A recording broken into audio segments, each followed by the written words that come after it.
What the hell's up with this advent calendar?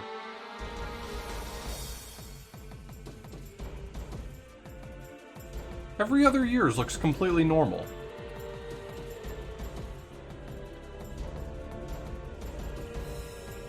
That's what it's supposed to look like.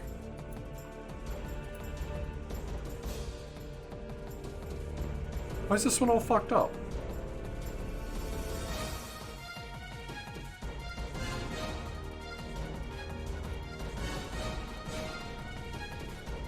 Alright, well, let's get started, I guess.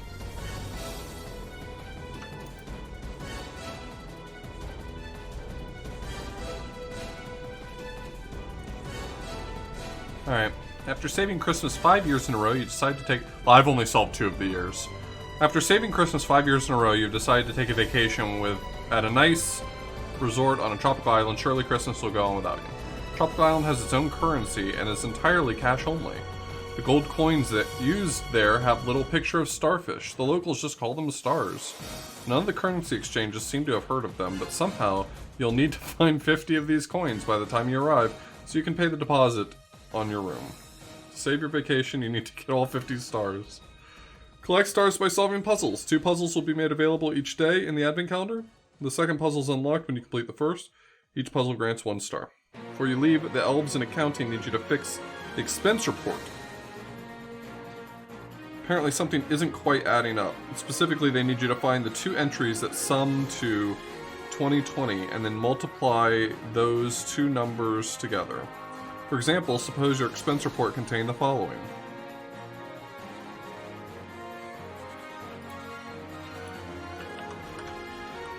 Okay, so here's my input. This one's not too bad. Did I just like hard code the inputs into these? Man, I really did, didn't I? Gosh, what a good person I am.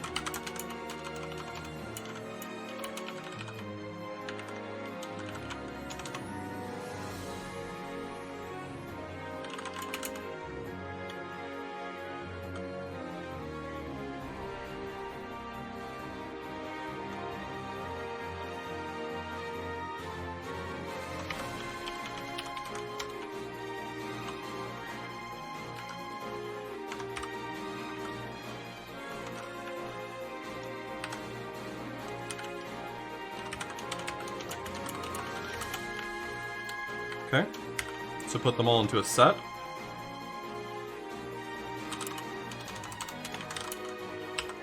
For x in data, if 2020 minus x in data,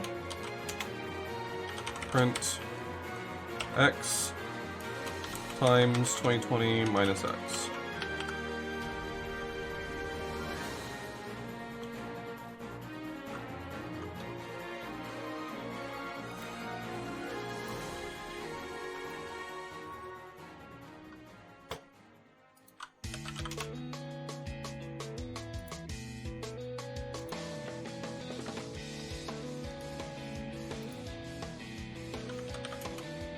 Where's this located? Oh, it's on my D drive.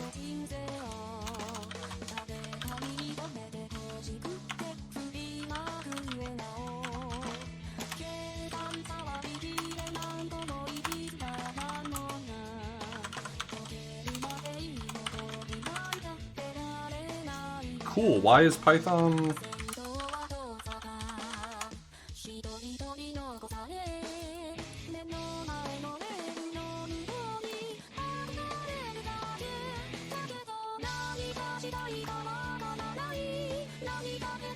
Alright.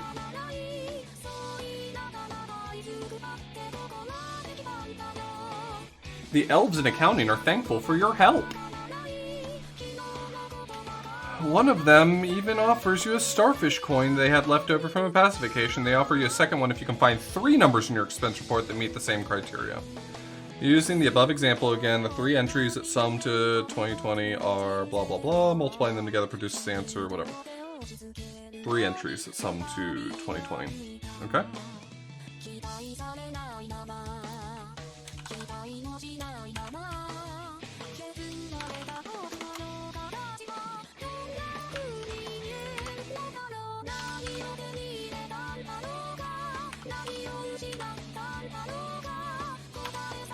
I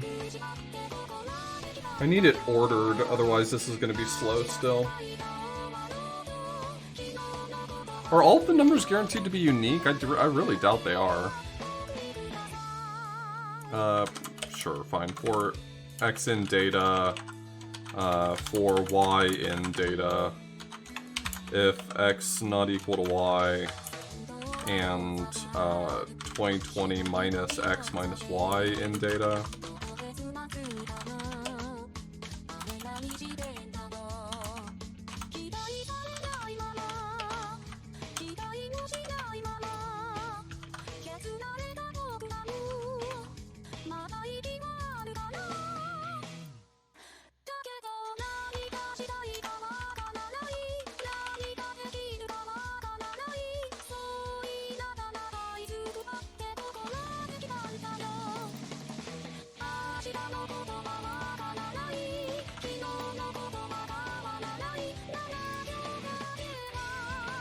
Alright.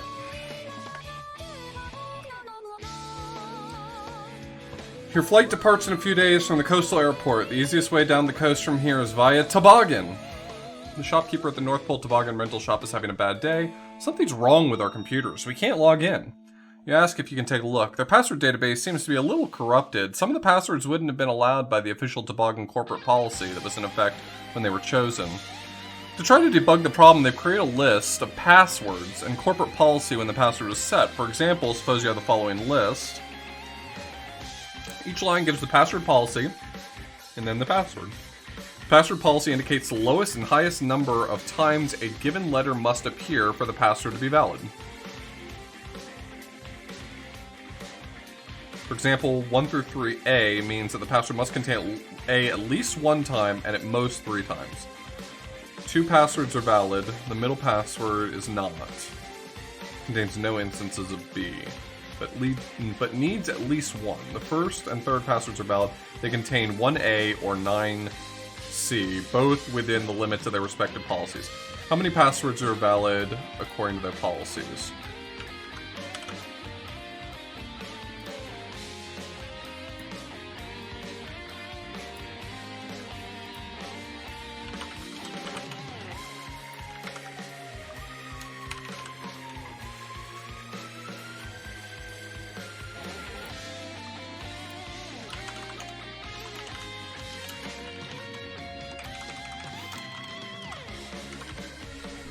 Alright.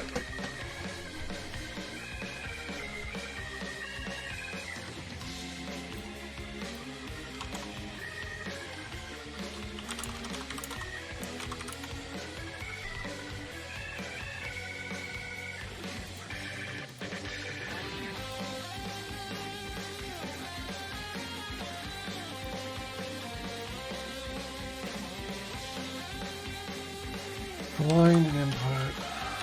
Put it on new lines.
Happy birthday.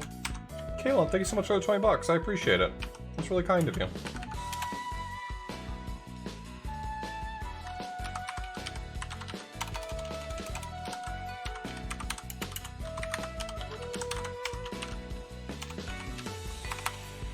Okay, that's all the information.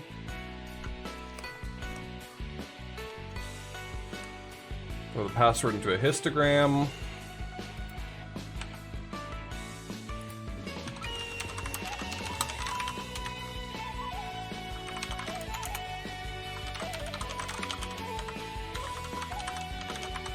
Is it? I don't remember. I'll figure it out. It'll happen.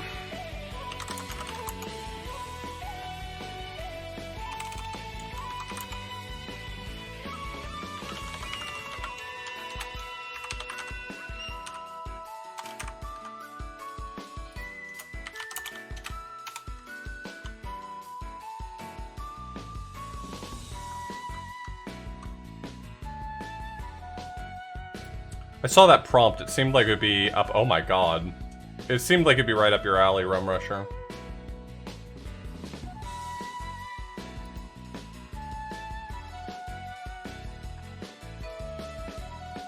I'm making a histogram so it'll tell me the count of each character.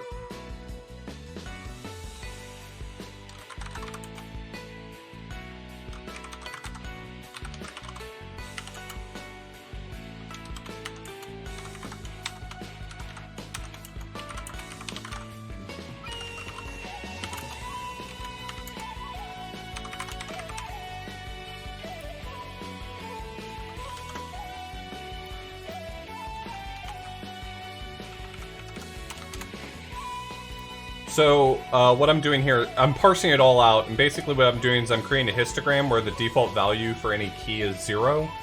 And then I go through the password and I add 1 for each character, so I add up how many L's there are, how many N's there are, for instance, and then all I'm doing is checking to see whether or not the value that's associated with that character falls within the range in question. I don't know.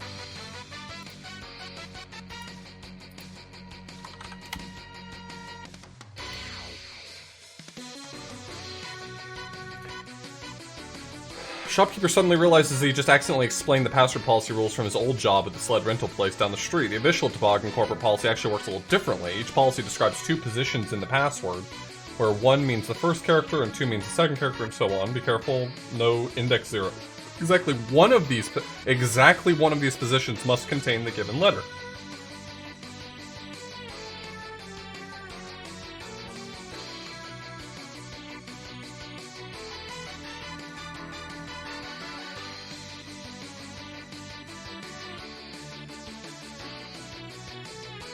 Oh, default dict is a construction in the collection, or is a class in the collections library that doesn't have an issue with keys that haven't already been set up in the dictionary. It just sets them to the default value of this type. So in this case, it's 0.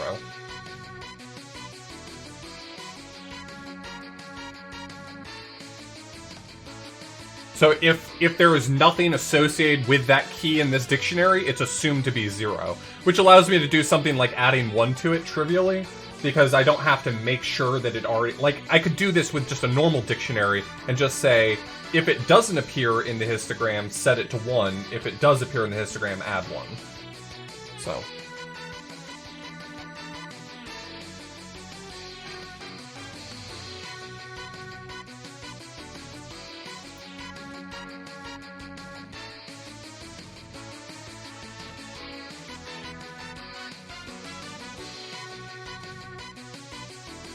describes exactly 2 positions.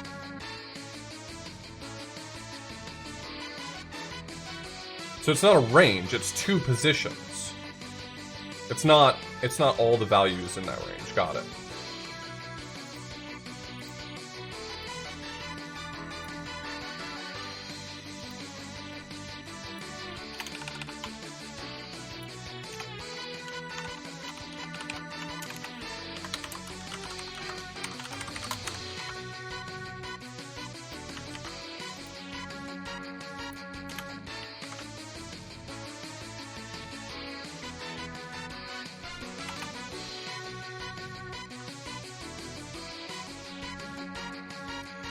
I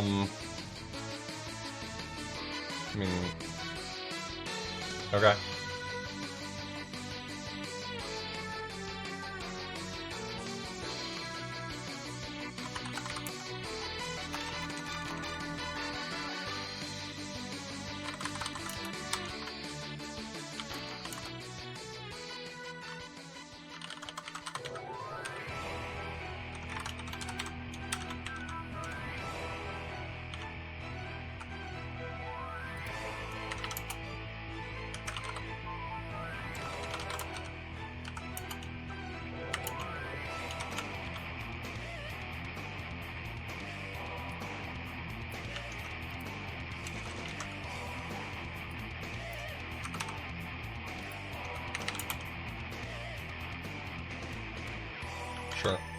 It's a really roundabout way of getting there. 249.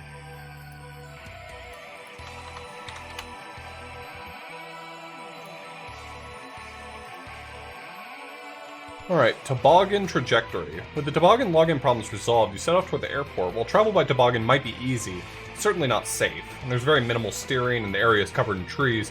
You'll need to see which angles will take you near the fewest trees. Due to local geology, trees in this area only grow on exact integer coordinates in a grid. You make a map, or puzzle input, of the open squares and the trees you can see. These aren't the only trees, though. Due to something you read about once involving arboreal genetics and biome stability, the same pattern repeats to the right many times. Cool.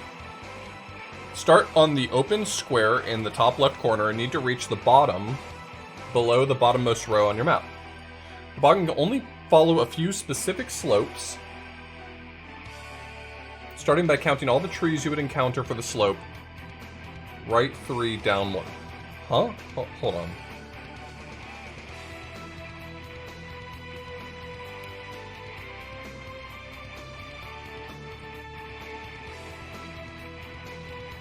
Then check the position that is right 3 and down 1 from there and so on until you go past the bottom of the map. The locations you check in the above marked with O where there was an open square and X where there was a tree.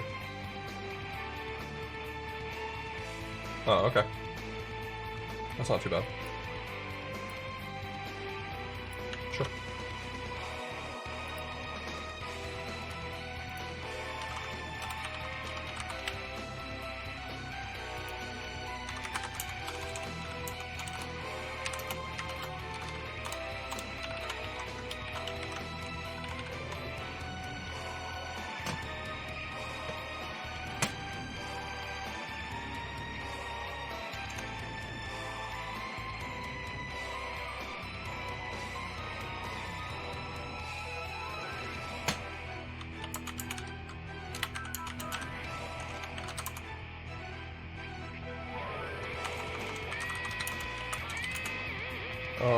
While X is less than...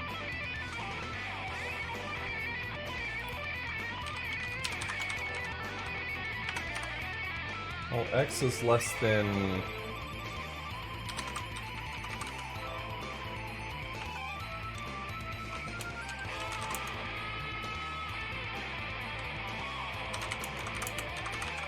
For each row of the input, I don't need a Y. For each row of the input,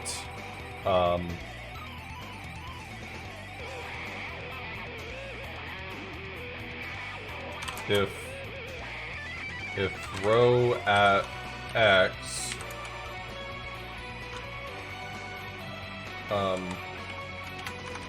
trees equals 0, trees, if row at X is equal to a tree, then trees plus 1, and then X plus equals 3, and X mod equals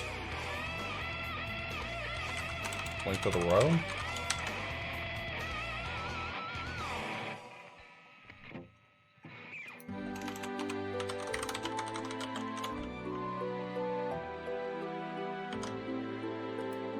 I guess.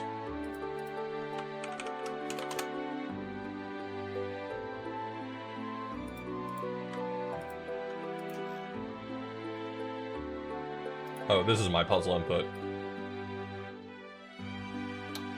Okay. Well, at least I got the answer I was supposed to get for the sample input, so that's good.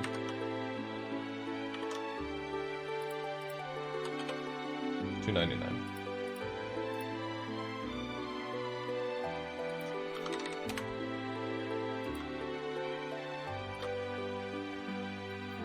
I mean, I coached the ICPC team, but there wasn't a regional ICPC this semester, so we didn't have to prep for a competition.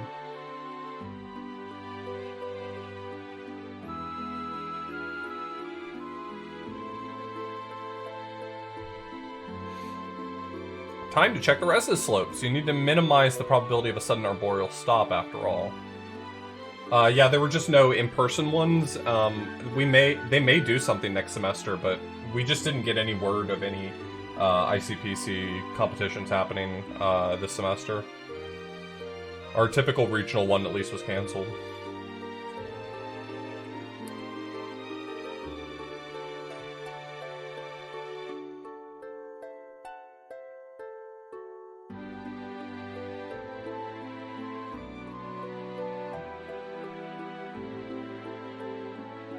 Yeah, it was a bummer.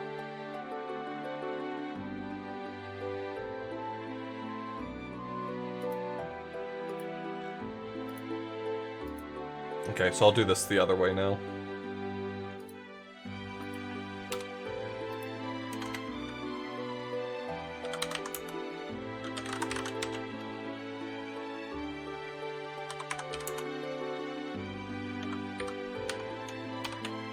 So I need to count how many steps right I take and how many steps down I take.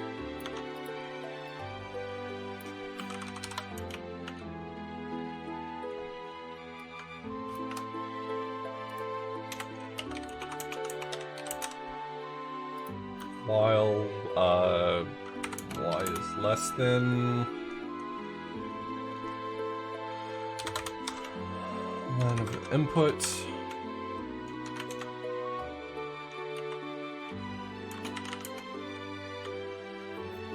X plus equals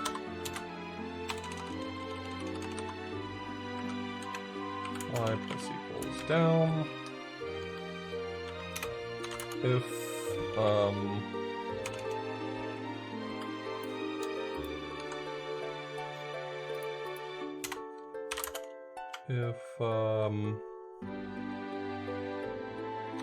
input y x equals this equals 1, and my x is going to need to x equals x plus r mod I don't know len of input y. I don't really care.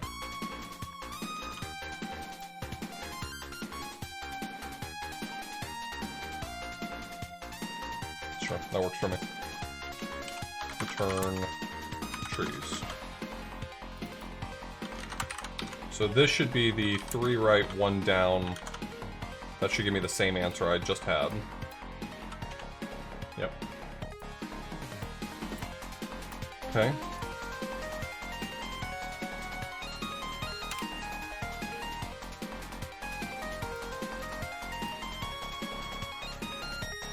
Right 1 down 1, right 3 down 1, right 5, 7, and then 1, 2.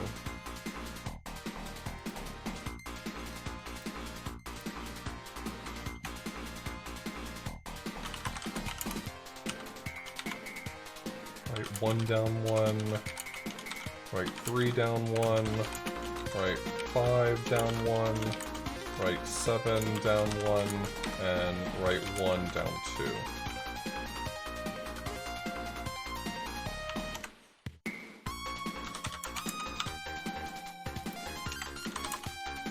For r comma d in paths, prod times equals count r comma d and print prod.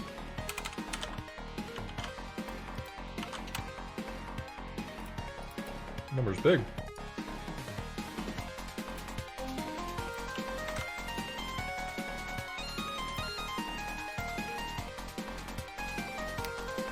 I don't know. I like Atom. I like it.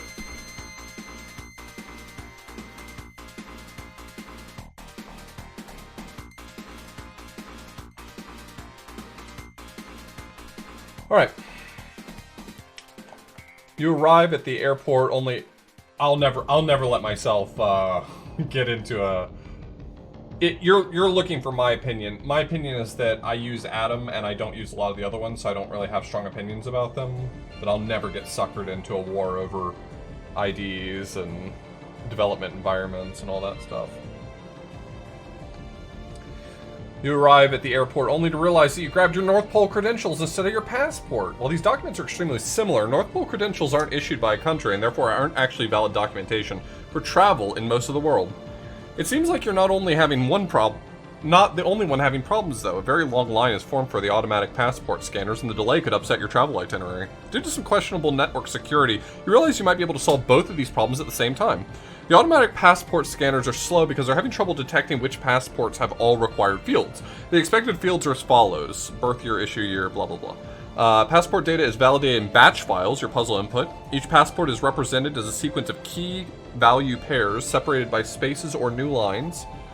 Passports are separated by blank lines. Here's an example batch file containing 4 passports. First passport is valid. All 8 fields are present. Second is invalid. It's missing the HGT. Third passport's interesting. The only missing field is CID, so it looks like the data from the North Pole credentials. So it looks like data from North Pole credentials, not a passport at all. Surely no one would mind if you made the system temporarily ignore missing CID fields. Treat this passport as valid. The fourth passport's missing 2 fields, CID and BYR. Missing CID is fine, but missing any other field is not, so this passport's invalid. According to the above rules, your improved system would report 2 valid passports. Count the number of valid passports, those that have all required fields. Treat CID as optional. In your batch file, how many passports are valid? Okay.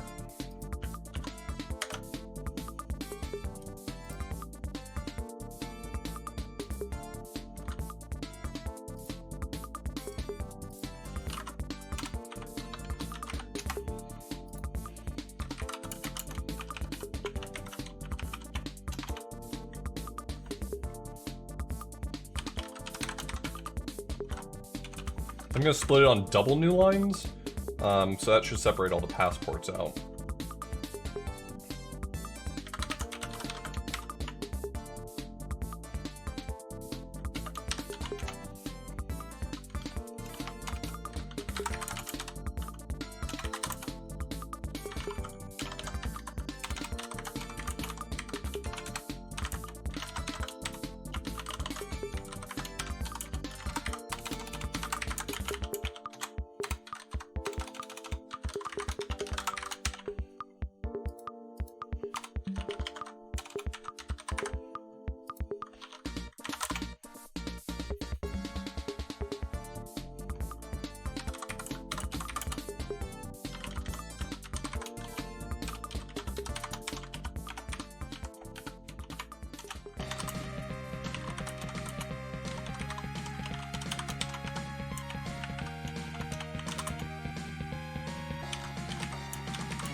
I'm just going to add the key part of it, and then I'm going to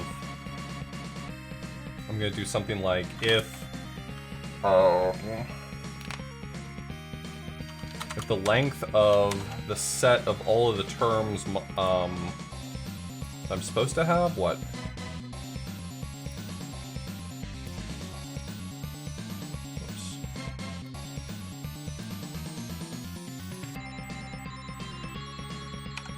BYR, IYR, EYR, HGT, HCL, PCL, PID, and I'm going to ignore CID.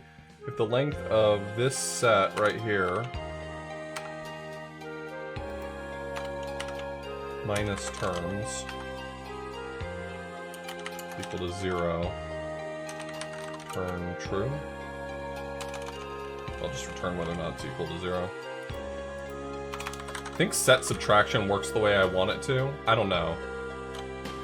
I don't know if set subtraction works the way I want it to. I have no idea. I don't typically do set subtraction in Python. Do I have any ground rules for how meanie serious polls are? I told Bob don't make polls? I don't really care what you do with polls. You go nuts. Don't do anything that's gonna embarrass me and you.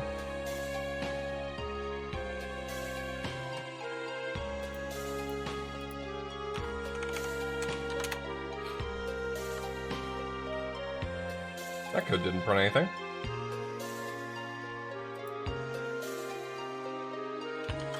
Oh, I didn't save it. Is that it? Is that what you're on about? Too many values to unpack.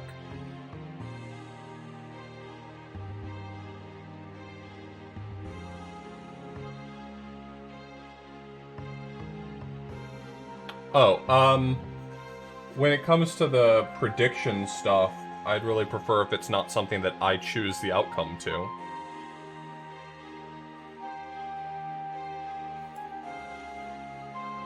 I don't care if it's memes, because if you do memes, then people know what they're getting, but... Bob made a poll on the first day where it was like, will auth say ween? I don't care that I said it. Go off if you want to. Bob was like, will auth say ween? And it's like, well, that's my choice. Like, I just decide who wins that prediction. So it was kind of silly.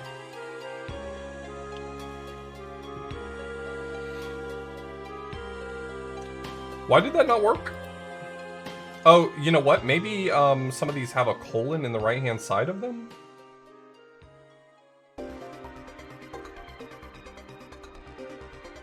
Do they? Is my code wrong?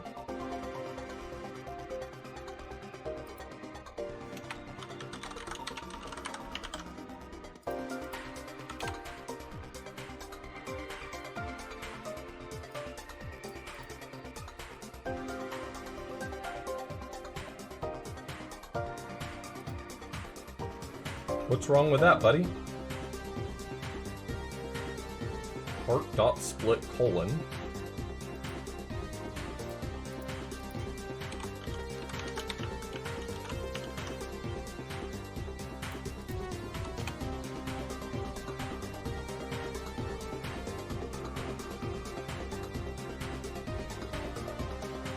Oh, 4. It's because I wrote 4. I shouldn't have put 4.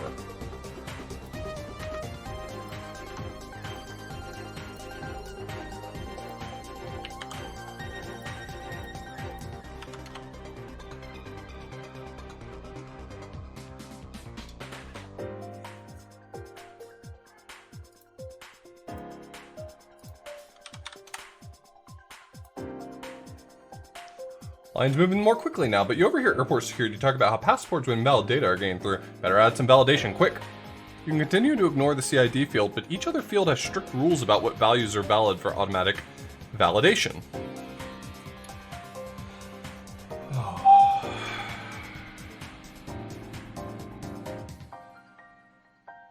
Good lord.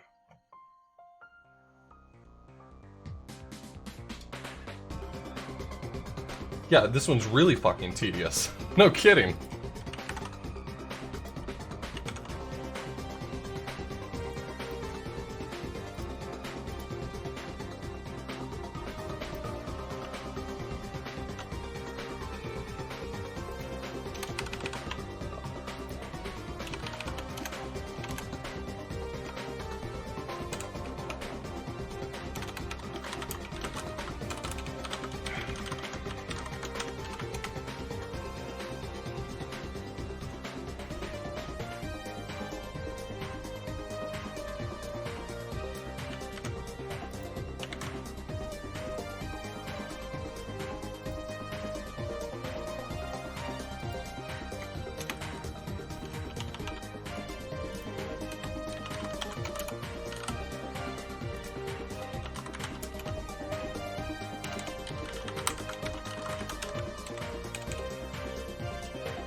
I'm putting this whole thing in just like this big, ugly try except. Because I'm gonna like force it to try to parse stuff, and if something doesn't parse, I'm just gonna assume that's because it was invalid. I don't give a shit.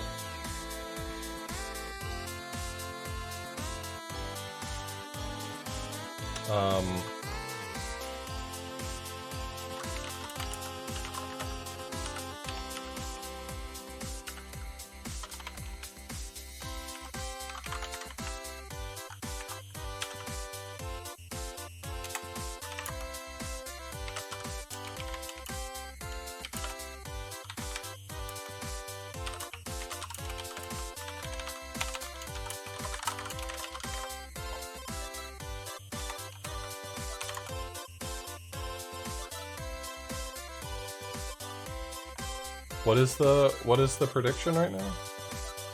Auth run this code without an error? Oh no. I have a lot of faith in me.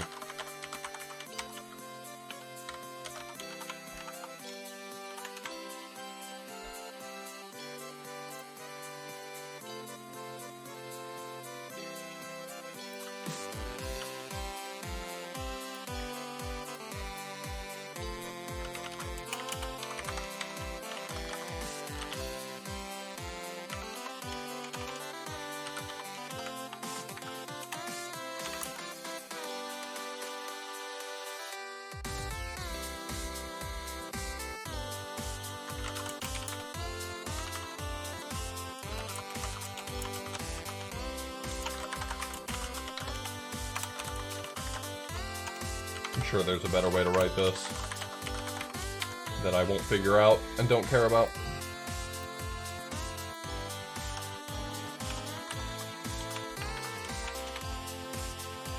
Oh, ECL is not that. That's UIR. ECL is eye color. Exactly one of...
Whatever.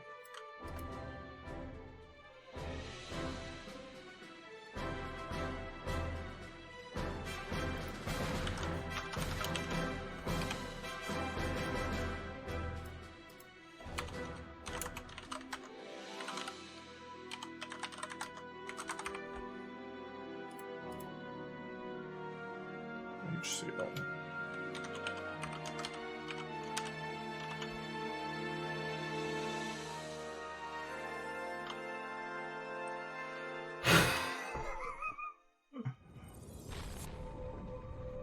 God, this is tedious. Jesus Christ.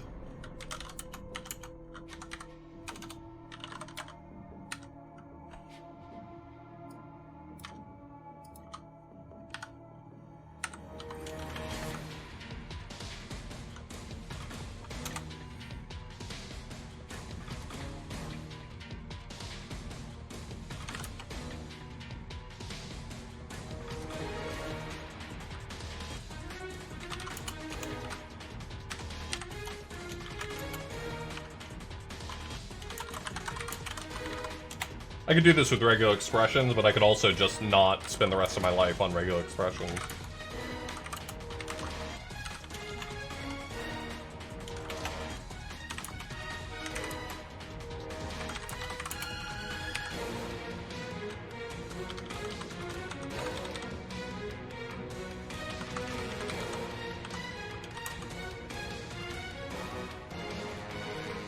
You used regex and you flew through it? Congratulations. You've now, unfortunately, had to use regex, so...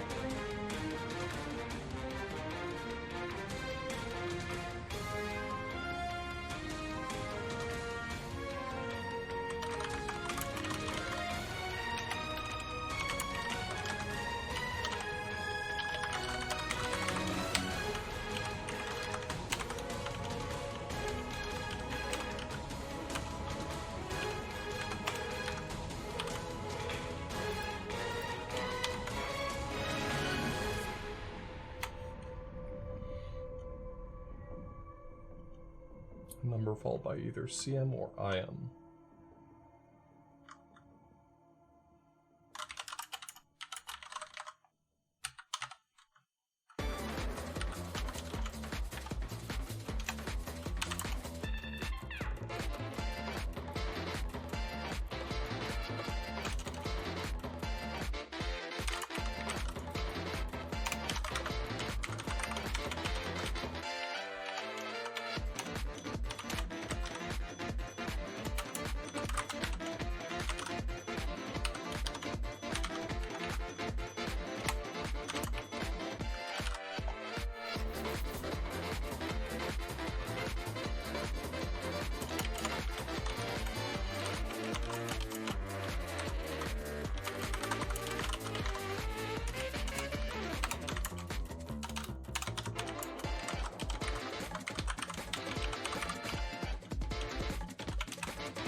Imagine intentionally using regular expressions.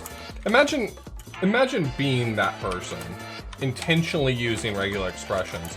The only way I would do regular expressions is if I accidentally stumbled into a situation where I had already half written regular expressions and I said, well, here we are.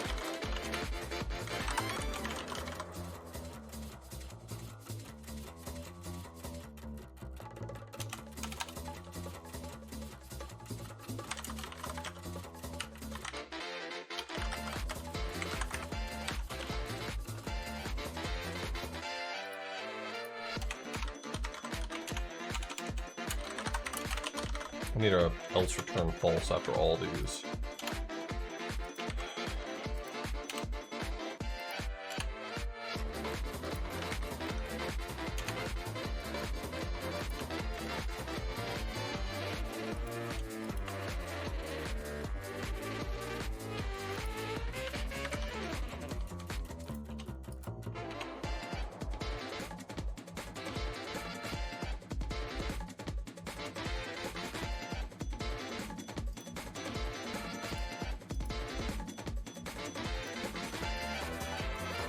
I'm neither incapable,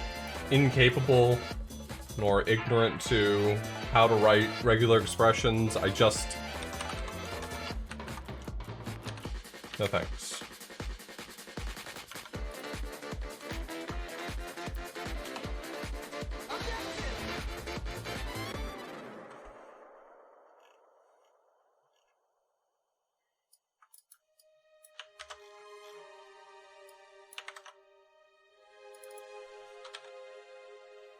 Hey Def, thanks for the raid. Sorry that I'm not doing something more interesting.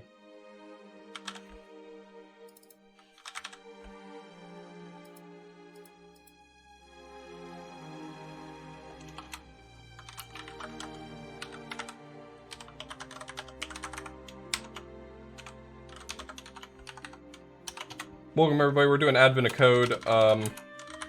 This is a yearly Advent calendar of cool coding problems, mostly pattern matching stuff, but cool coding problems.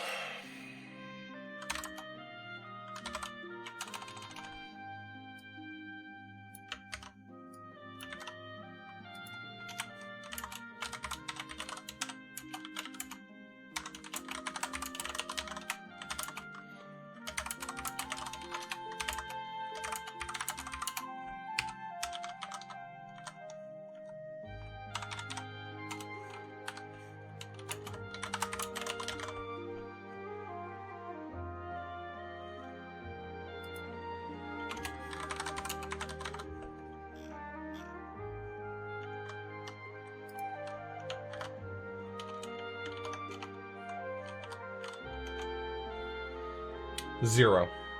0 valid passports.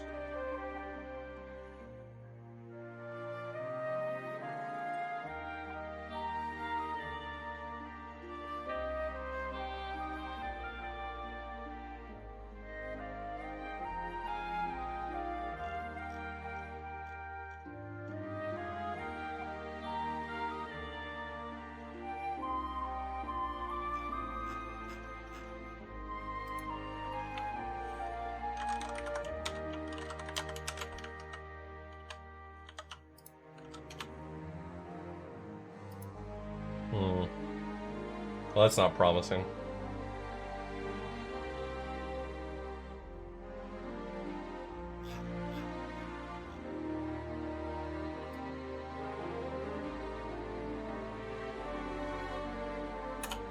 Alright, blow me up, baby.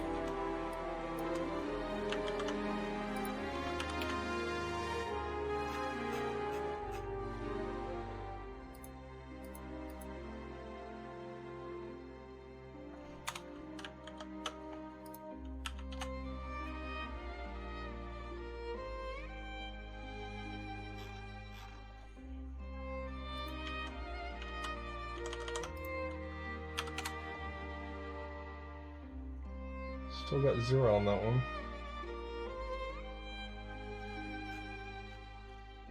BYR, ECL.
What's the issue with IYR?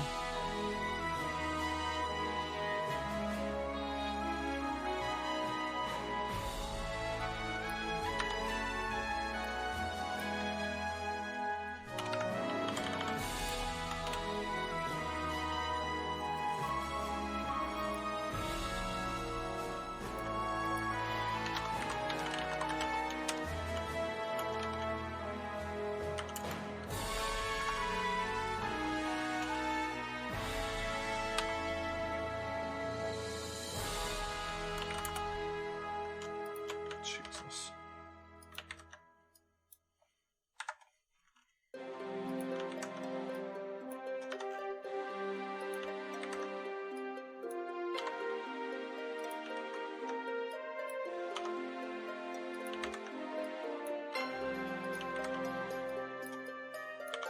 Are you happy now?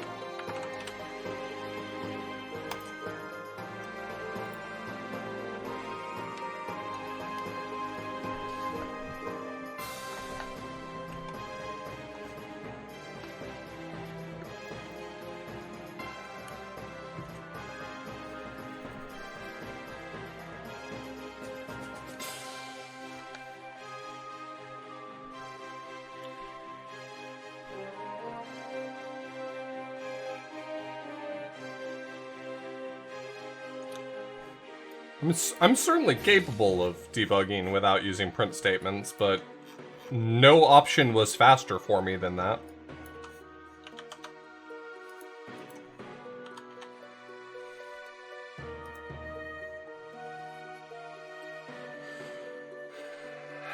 Binary boarding. Board your plane only to discover a new problem. You dropped your boarding pass. You aren't sure which seat is yours, and all the flight attendants are busy with the flood of people that suddenly made it through passport control. Write a quick program to use your phone's camera to scan all the nearby boarding passes, your puzzle input. Perhaps you can find your seat through the process of elimination. Instead of zones or groups, this airline uses a binary space partitioning to seat people. A seat might be specified like FB, BB, front, back, left, right. First 7 characters will either be F or B. These specify exactly one of the 128 rows on the plane. Okay. So it tells you which half of the region the given seat is in. Start with a whole list of rows. First letter indicates whether or not the seat is in the front, back, blah, blah, blah. Next letter indicates which half of that region the seat is in. And so on to left with exactly one row. I mean, you can just convert it to binary.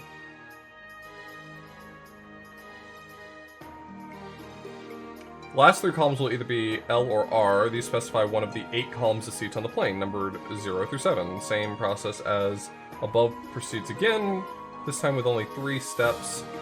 Means to keep the lower half, R means to keep the upper half.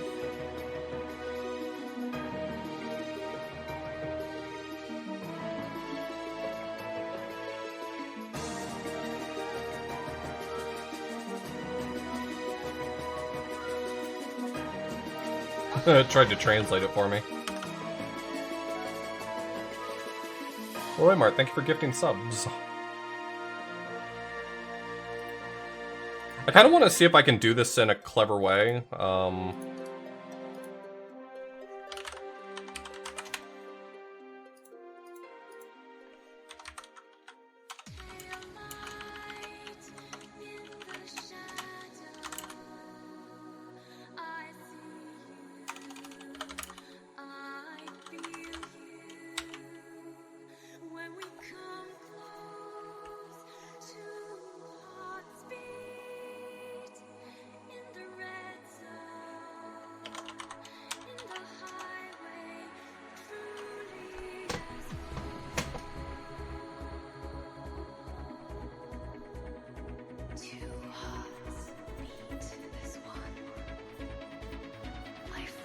Because all it is converting the F's to zeros and the B's to ones and just see what that number is, right? Yeah.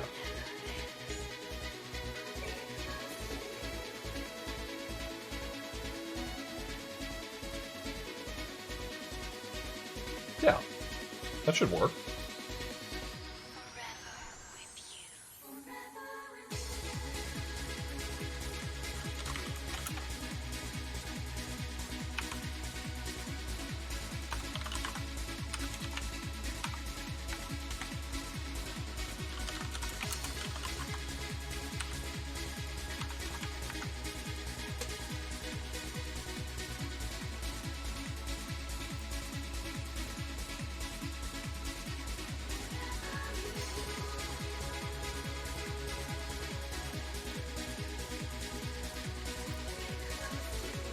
I mean, I could code it the way they suggested and just split the range, but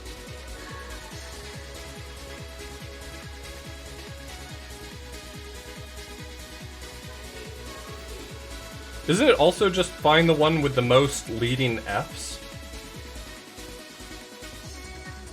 Or the most leading Bs, I guess?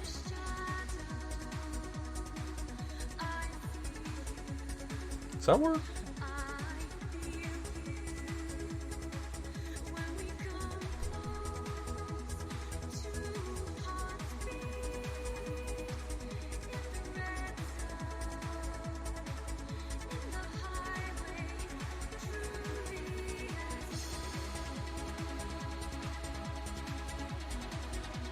I think parsing it, like, properly is the right answer here, because there's going to be a second part that's going to do something fucky.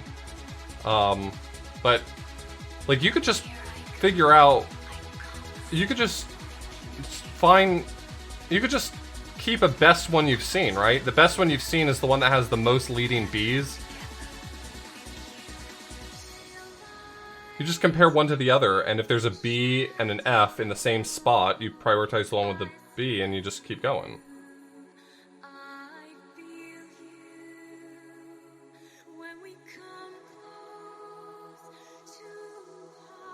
It's find the highest seat ID on a boarding pass.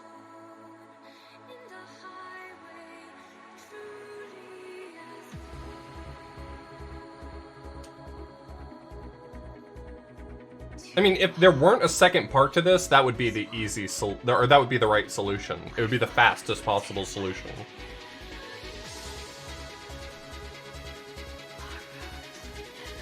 But I think Parsian's just going to be the better choice for me, honestly.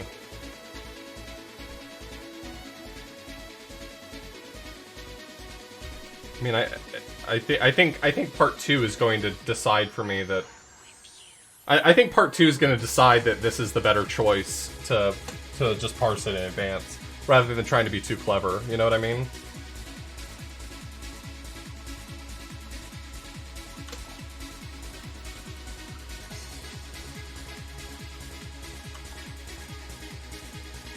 Still kind of want to do it the clever way, though.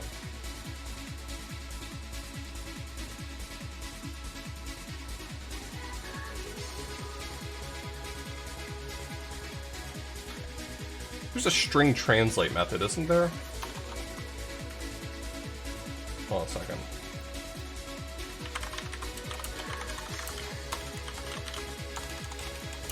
Yeah, I mean, I know that I'm just gonna end up having to like undo all of this to do the second part, but I'm kind of curious about doing the doing a string translate method.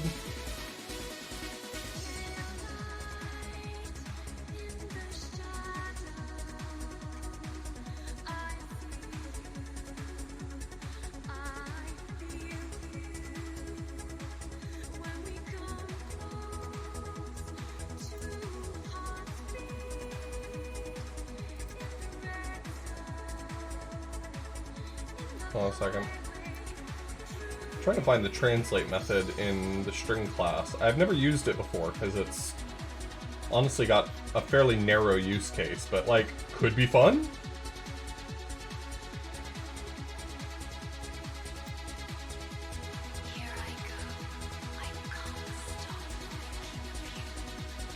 Right? I can just do dot translate string dot make trans FB turns into 0, 1. I think that works.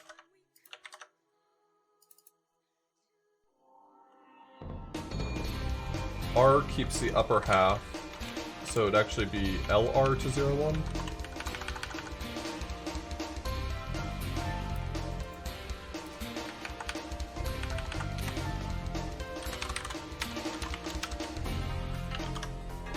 Kind of curious to see if this works.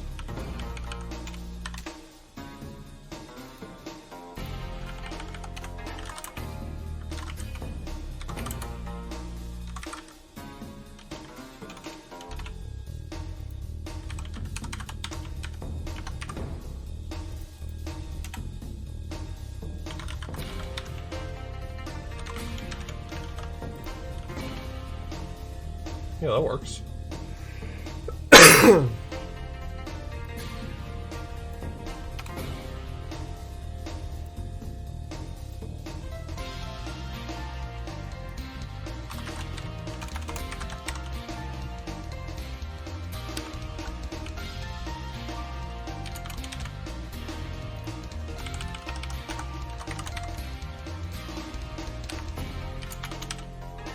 And I can just parse it as a binary number.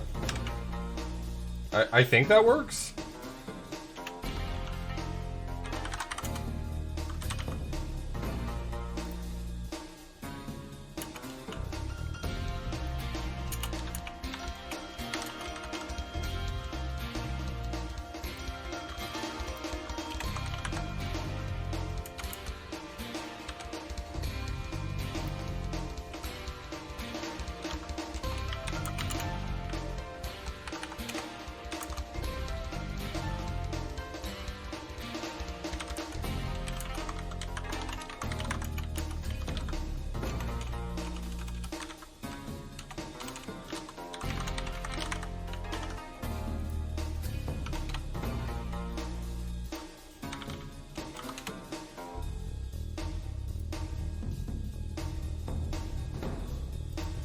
Ding! Fasten seatbelt signs have turned on. Time to find your seat. It's a completely full flight, so your seat should be the only missing boarding pass in your list. However, there's a catch. Some of the seats in the very front and back of the plane don't exist on this aircraft, so they'll be missing from your list as well. Your seat wasn't at the very front or back, though. The seat with IDs +1 and -1 from yours will be in your list.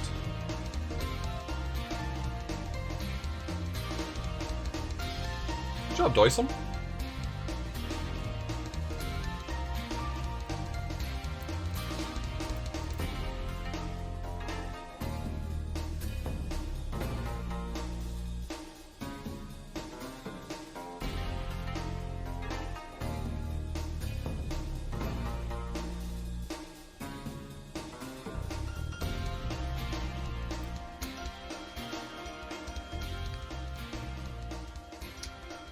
So there's just a gap somewhere. I just need to find what that gap is.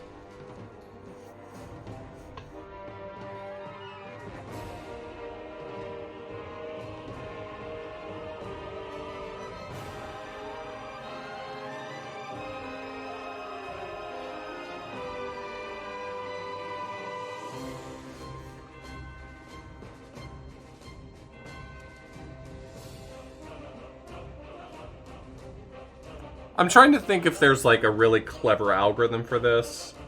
I mean, my input size is, my input set is so small that it's insignificant for me to try to be clever about this, but I'm just trying to think of like if there's a clever algorithm for this.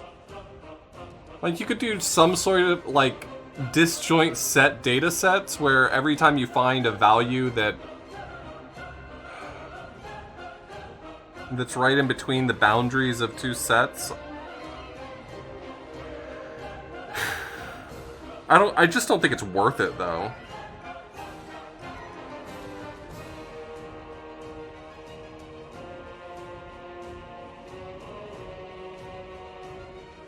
I think trying to engineer this one is pointless, ultimately. I think that's the thing. You know what I mean?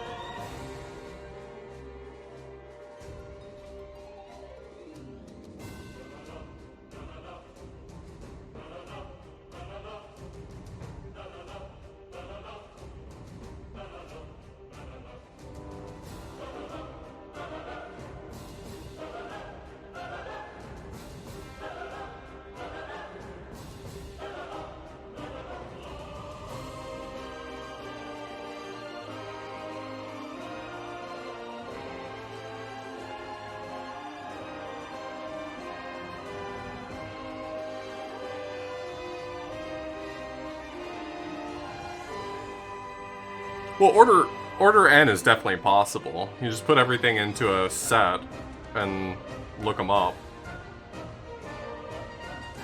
I guess that's a good observation, the maths, right? Like, I'm trying to think of a solution that's faster, but I don't think there's a solution that's faster than linear time, and you gotta look at the whole input anyway, so any solution that's linear time is optimal. So, I guess I'm just, like, way trying to over-engineer this.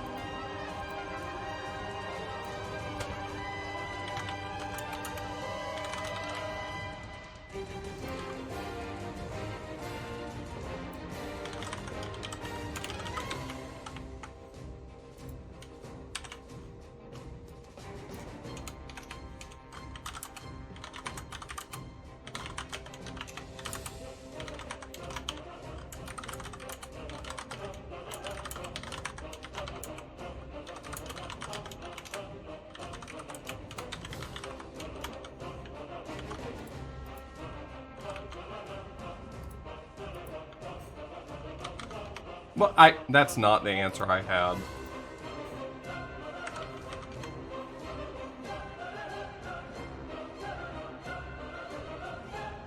That's rude.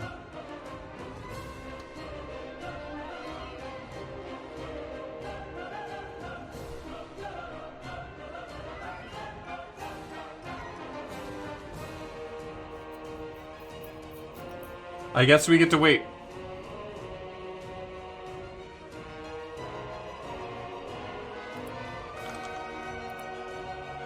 25 seconds.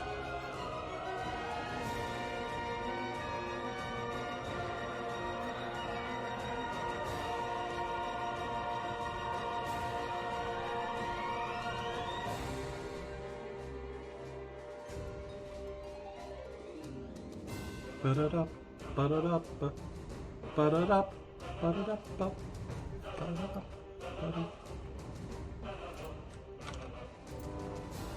There you go.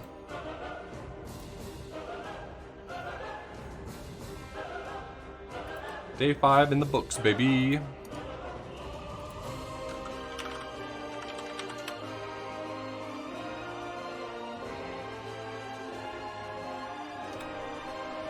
As your flight approaches the regional airport where you'll switch to a much larger plane, customs declaration forms are distributed to the passengers. In formats, a series of 26 yes or no questions, marked A through Z. All you need to do is identify the questions for which anyone in your group answers yes.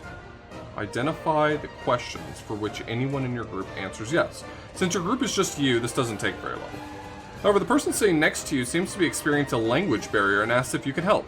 For each of the people in their group, you write down the questions for which they answer yes, one per line. For example, in this group, there are 6 questions to which anyone answered yes.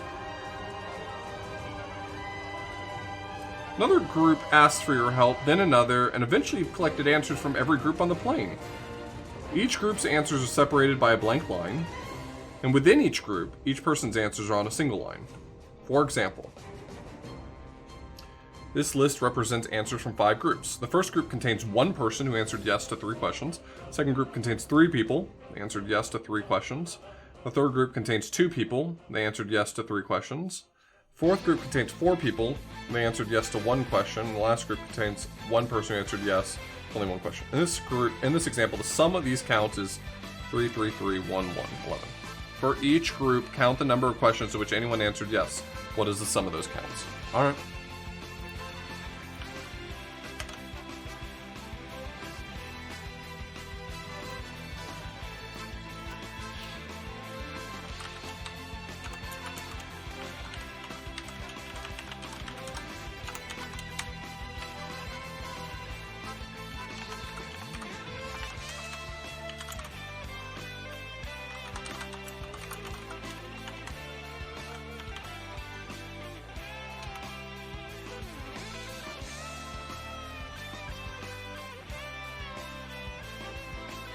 So I mean, they're just sets. You just get the set unions. That's it.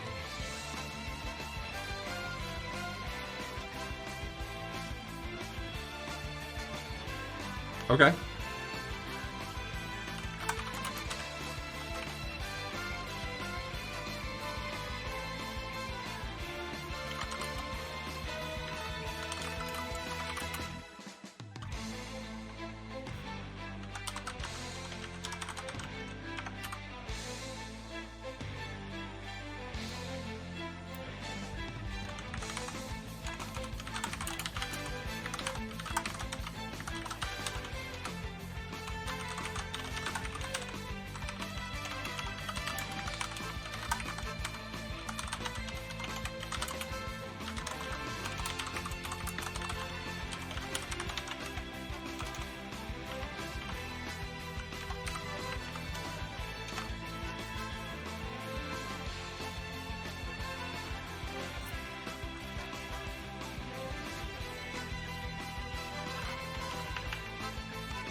Is that not how you do union in Python? Would Python 3 change it so you couldn't, that plus didn't count anymore?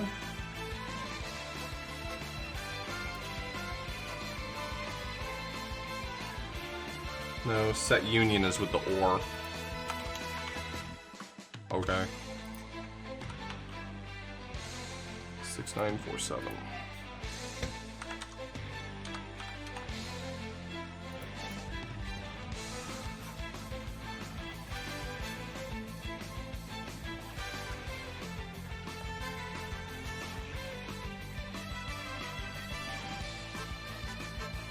Hey, Metalhead. Yeah, the only reason why I'm doing this after it's actively running is because I don't want to do just one a day. I wanted to be able to do them all. So, this is better for me as stream content, I guess.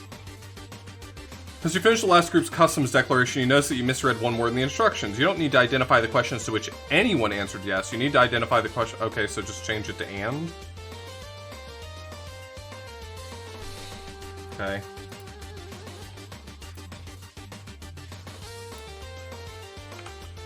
Did you see my comment about day 5? No, I didn't. I'm sorry.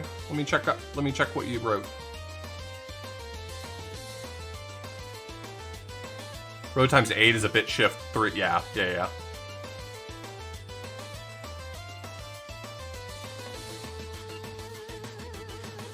Oh yeah, I guess what you're saying is for day 5, I could have gotten away with Come on, baby. Come on, baby. Rather than splitting it up, I could have just done this, and it would have worked all the same.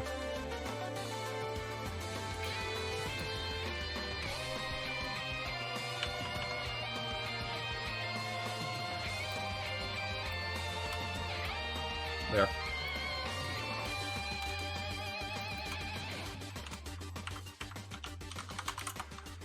I didn't even... at the time, I wasn't planning on doing it with a translate table, but if I'd realized that, yeah, I would have probably done it that way. Cool. Yeah, good point. Good call out. Alright, well, let's just make the trivial change here that makes this one work.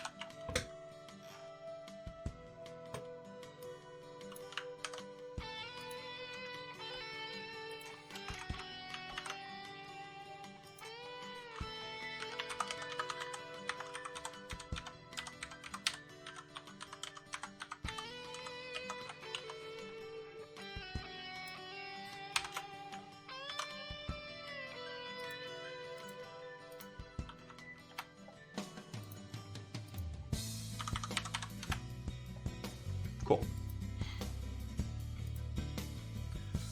Alright. Handy haversacks. Are you commenting the code by turning into a string? Not exactly. In Python, a lot of people use this construct to make multi-line comments, but it's really just a multi-line string is all it is. It just happens to be a multi-line string that most people don't do anything with.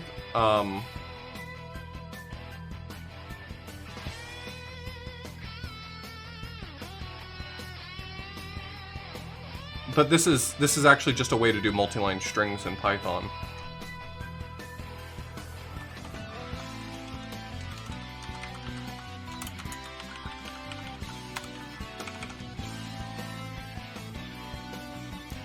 You land at the regional airport in time for your next flight. In fact, it looks like you'll even have time to grab some food. All flights are currently delayed due to issues in luggage processing. Due to recent aviation regulations, many rules are being enforced about bags and their contents. Bags must be color-coded, must contain specific quantities of other color. Apparently nobody responsible for these regulations considered how long they'd take to enforce. For example, consider the following rules. Wow, I hate this.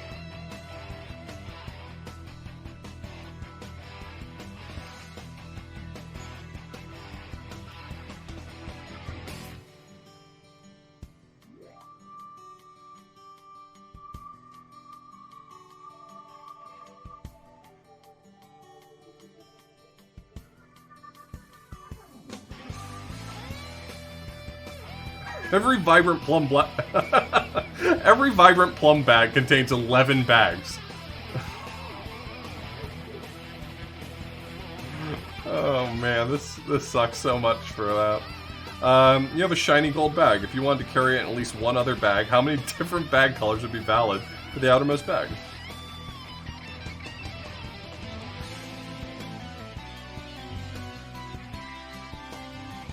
So this is just building a DAG. Well, not a DAG. Well, it sure as hell better be a DAG.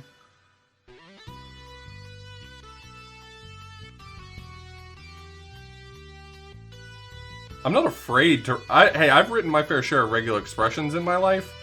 I'm not looking for a 20-minute problem to become a 5-hour ordeal. I'm not. No, thank you.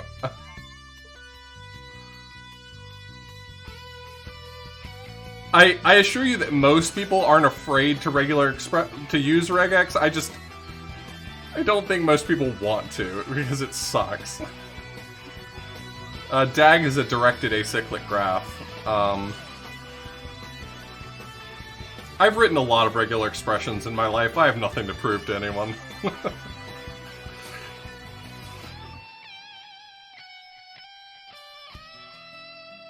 Yeah, this one would be fine to do regular expressions. I don't know.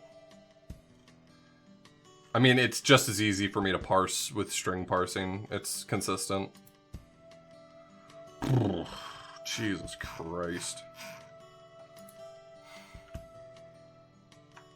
I'm gonna start on the sample input.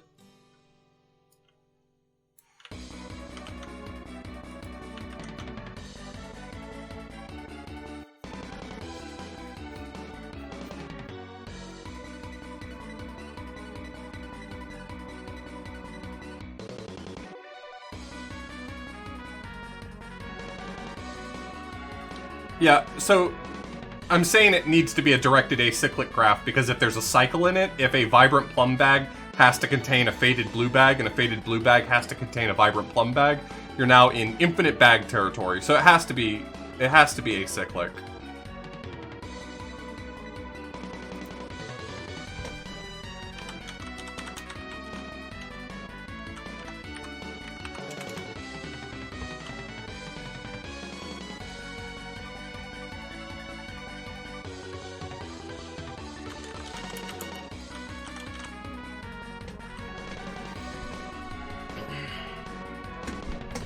Alright, let's set up our information.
You might as well just interpret this prediction as, am I going to get the right answer? Because I'm going to test as I go to see what I get.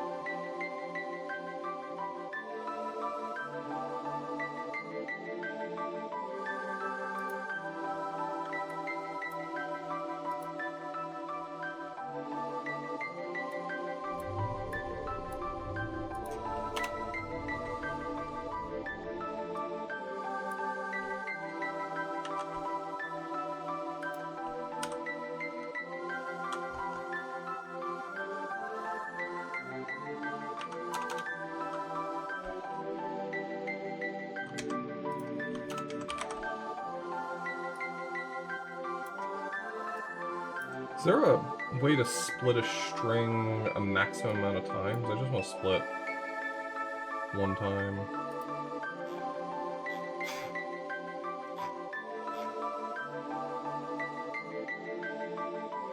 Yeah, max split.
What is your problem now?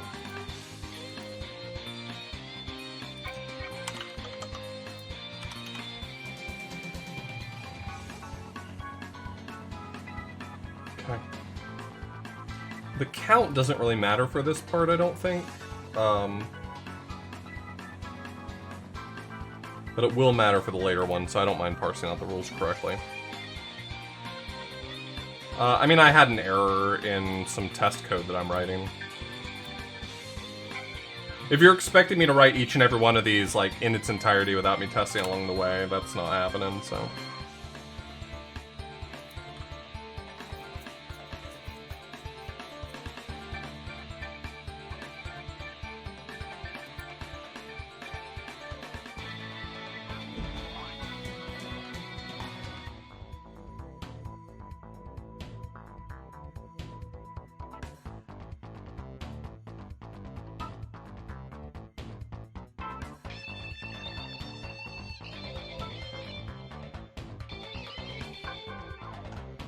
Yeah, I can fix that, though. That's not too hard.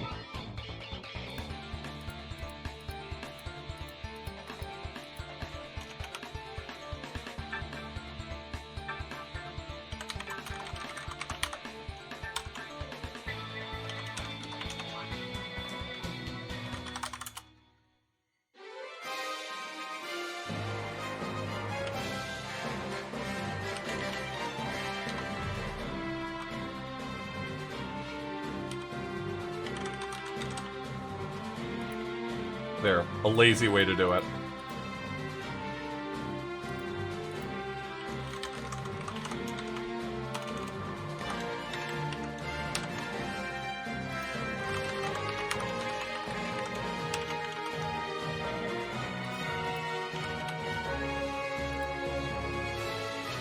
What?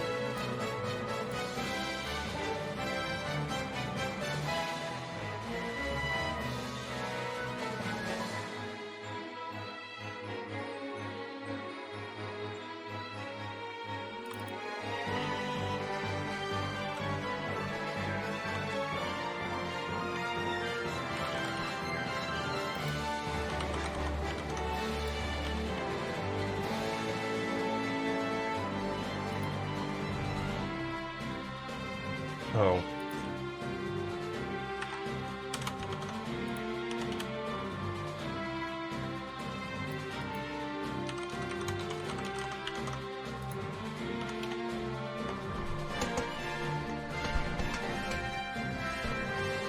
There you go.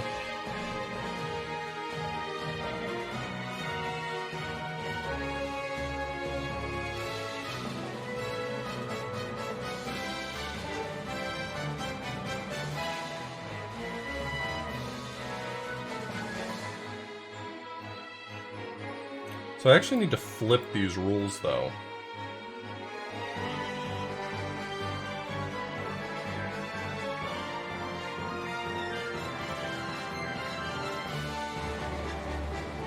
I mean, it's useful for me to flip them as well.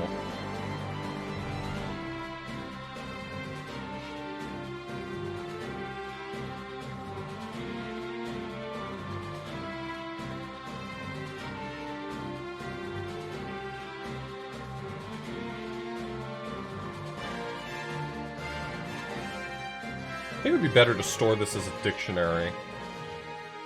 I can look up in a dictionary faster.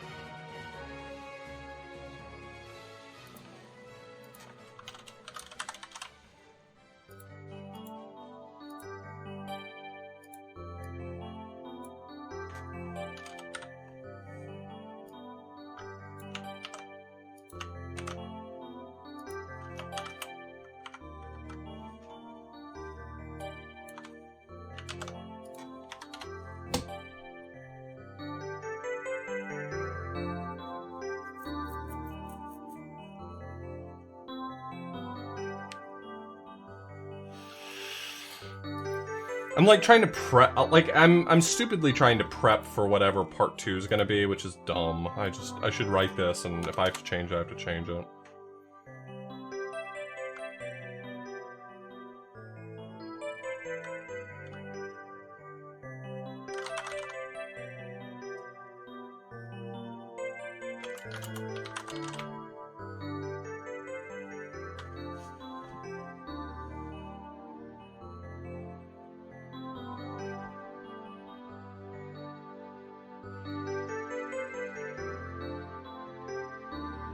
It would be way better if I flipped all these rules, though.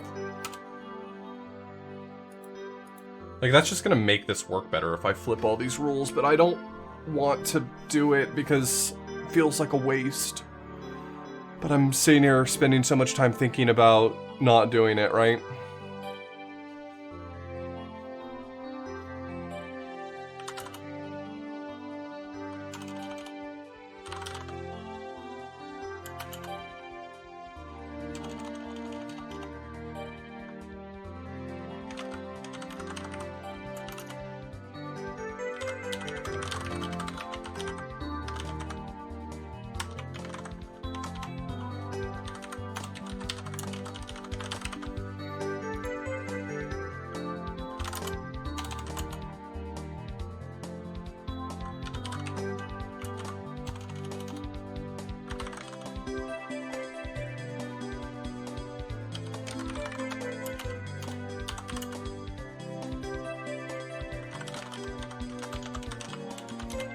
I feel like I'm doing this in a really dumb way, but I don't really care anymore.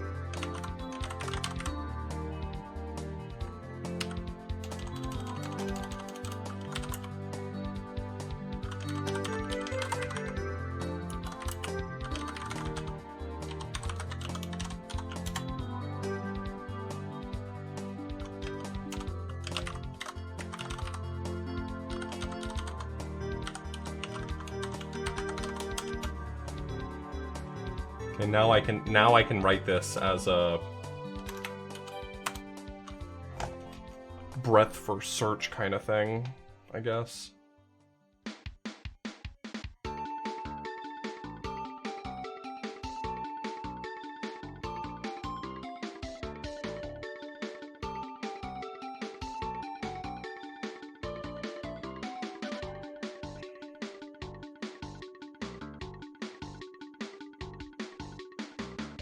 Hey Ma, how you doing?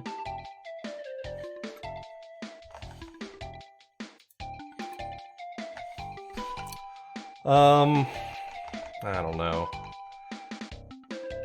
How do I want to do this? I need to just write it as breadth first search, I feel like.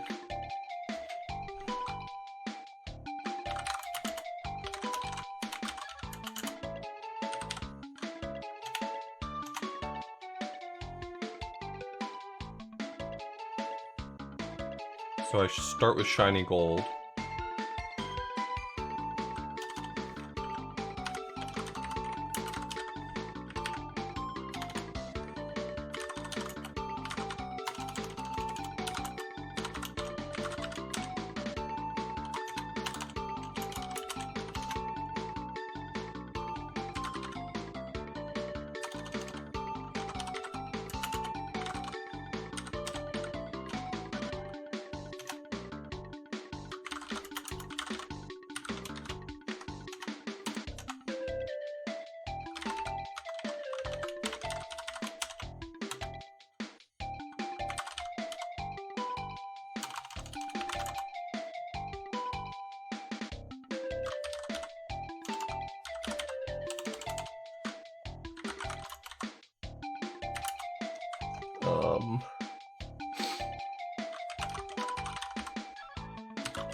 That gave me the right answer.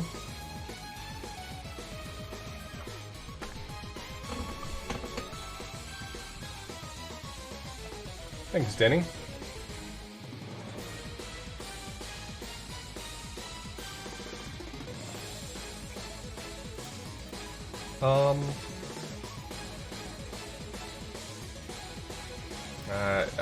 I'm just gonna see. I'm just gonna assume this is correct. I don't know.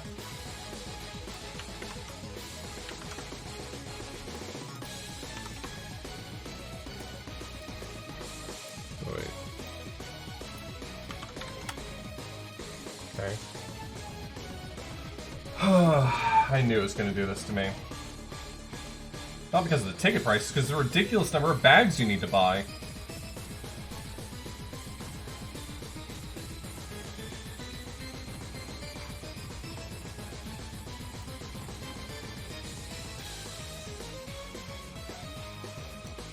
Yeah, if you're gonna do the predictions, you should probably just predict whether or not I'm gonna get it right on my first try, because that's where we're at now.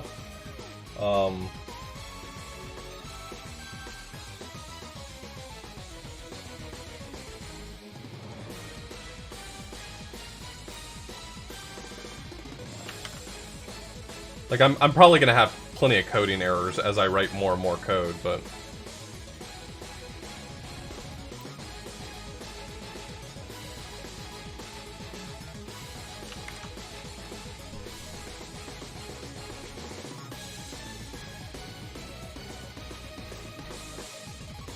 must contain 1 dark olive bag, and the 7 bags within it, plus 2 vibrant plum bags, and the 11 bags within each of those.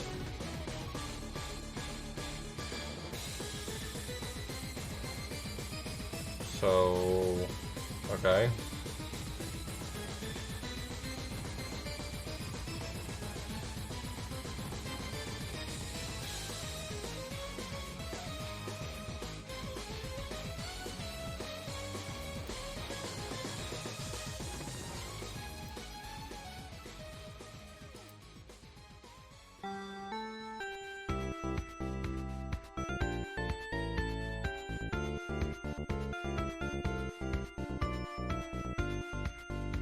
Okay, so I don't need this part anymore. So this is all part 1 stuff.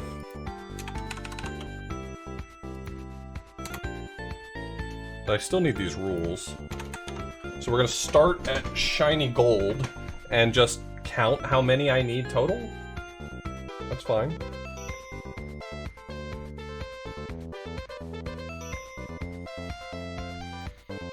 This should still be a DAG, so I'm not too worried about it. I think it should be fine. It still should be a DAG.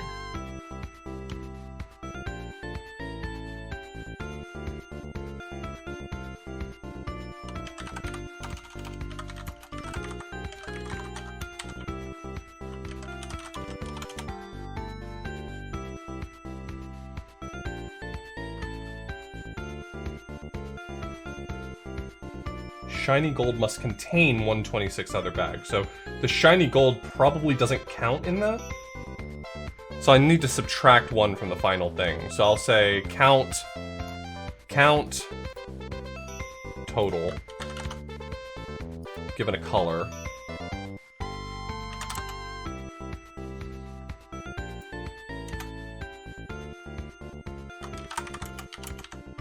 So you start with the 1 bag in question, and then I say for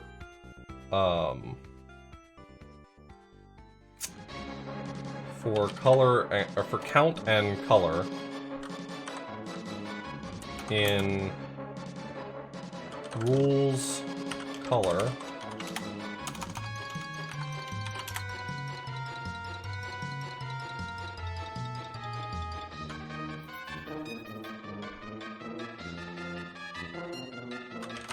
count plus equals T times, nope, C times count total for that color?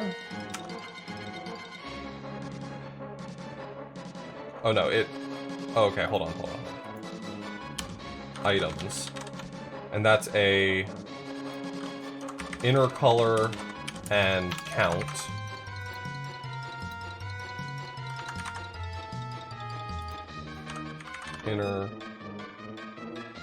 Inner color and multiple. So multiple and then inner color. Turn count.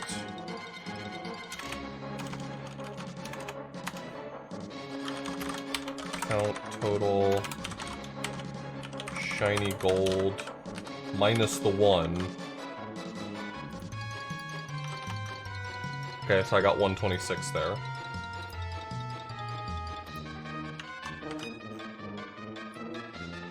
It should still be fast. It's directed acyclic, so it should still be fast, I would think. Right? I could memorize it. I mean, there's nothing really stopping me from memorizing the answers, right?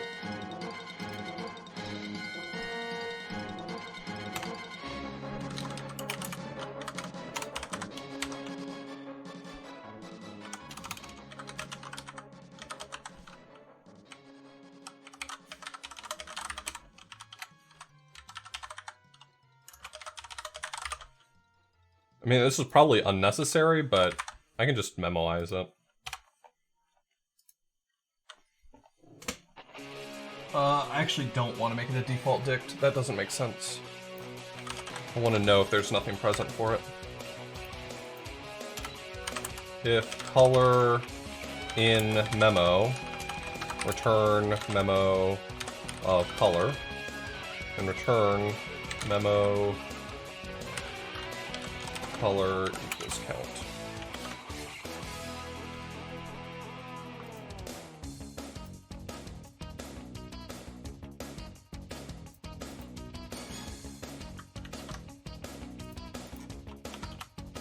Yeah, I didn't think it was gonna let me inline that. That's fine.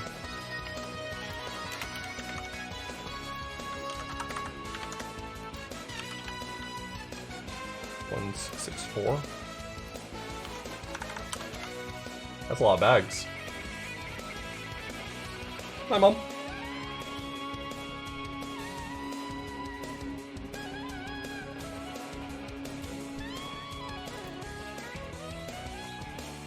Yeah, because it's directed acyclic, I mean, so it would do something because you could have one bag type present inside other bag types in different ways, but this is already going to be too fast to really need that.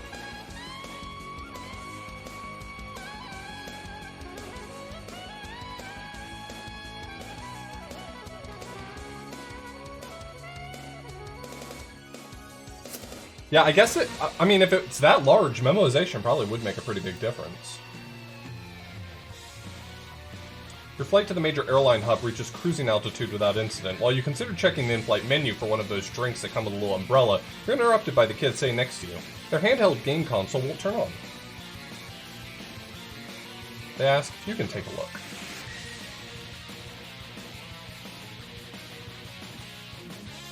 You narrow the problem down to strange infinite loop in the boot code of the device. You should be able to fix it, but first you need to be able to run the code in isolation. The boot code is represented as a text file with one instruction per line of text. Each instruction consists of an operation and an argument. ACC increases or decreases the single global value, called the accumulator, by the value given in the argument. During ACC instruction, the instruction immediately below it is executed next. Jump jumps to a new instruction relative to itself. The next instruction to execute is found using the argument as an offset from the jump instruction. For instance, jump +2 would skip the next instruction. Jump +1 would continue to the instruction immediately below it. And jump -20, close the instruction 20 lines above it, be executed next. No up stands for no operation, it does nothing, the instruction immediately below it is executed next. For example, consider the following input. Instructions are presented in this order. First, this is an infinite loop with a sequence of jumps, and the program will run forever. The moment the program tries to run any instruction a second time, you know it will never terminate. Immediately before the program would run an instruction a second time, the value in the accumulator is 5. Immediately before the program would run an instruction a second time, the value in the accumulator is 5. Oh, it's showing, okay, yeah, got it.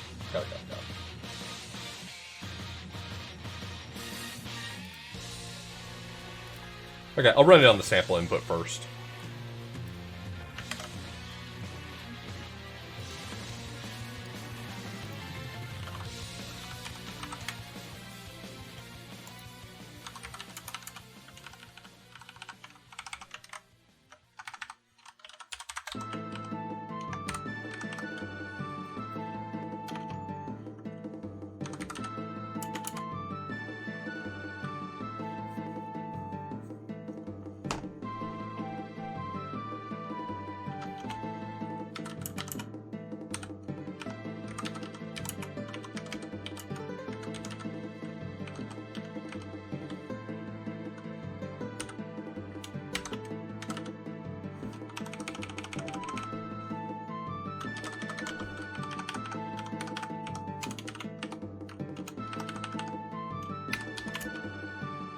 I'm wondering whether or not really parsing this down would make it run any better for me.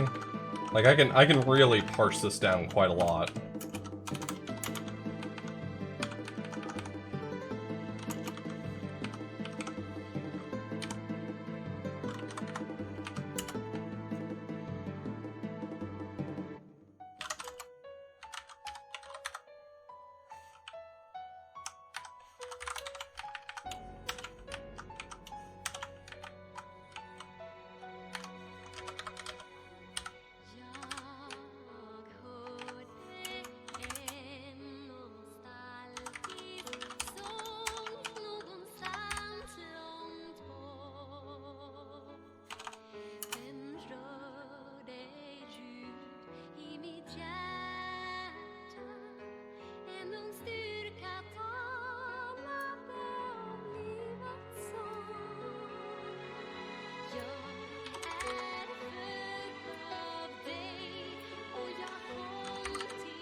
This is overkill. This is already overkill. This is overkill.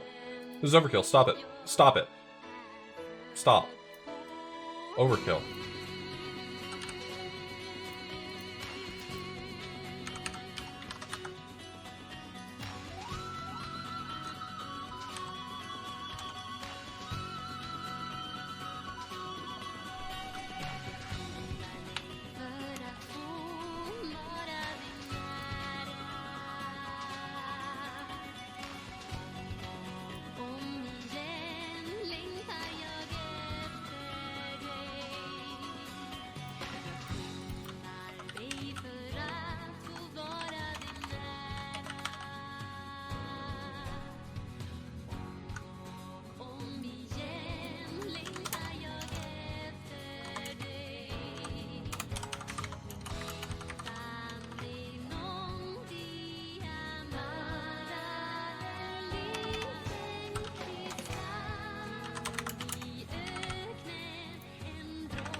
Um,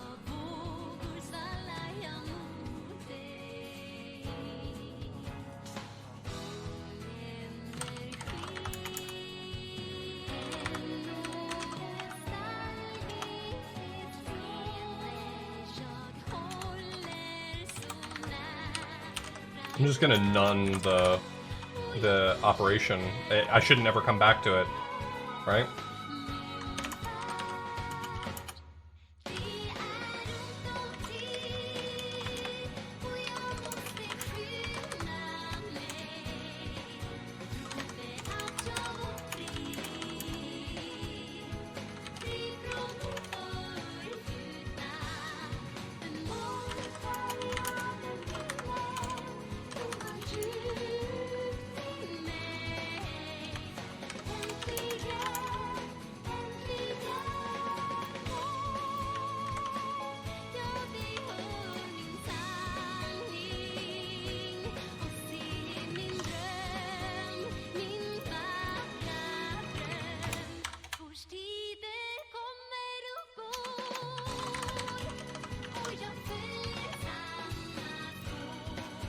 Alright, that worked.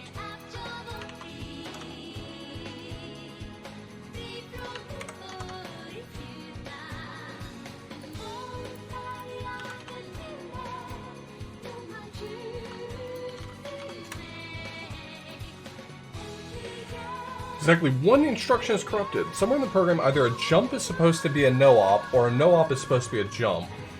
No ACC instructions were harmed in the corruption of this boot code. The program is supposed to terminate by attempting to execute an instruction immediately after the last instruction in the file. By changing exactly one jump, or no-op, you can repair the boot code and make it terminate correctly. For example, consider the same program from above. If you change the first instruction from a no-op to a jump, it would create a single instruction infinite loop, never leaving that instruction. If you change almost any of the jump instructions, the program will still eventually find another jump instruction and loop forever.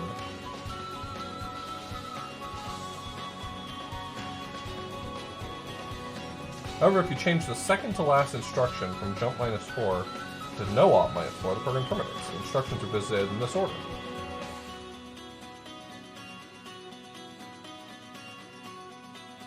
After the last instruction, the program terminates by attempting to run the instruction below the last instruction in the file. For this change, after the program terminates, the accumulator contains the value 8. Fix the program so it terminates normally by changing exactly one jump to no-op or no-op to jump. What's the value of the accumulator after the program terminates? So, I mean, you can always just try every possible...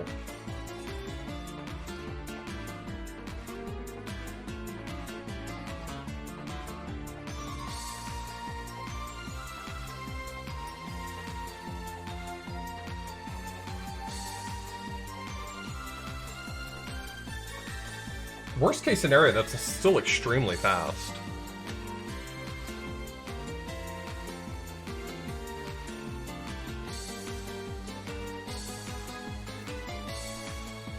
I mean, okay. Hear me out here.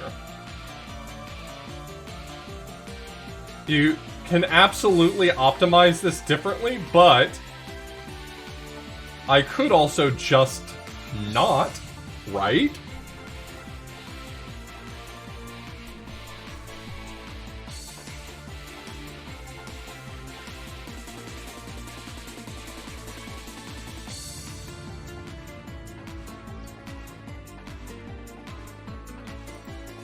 All right.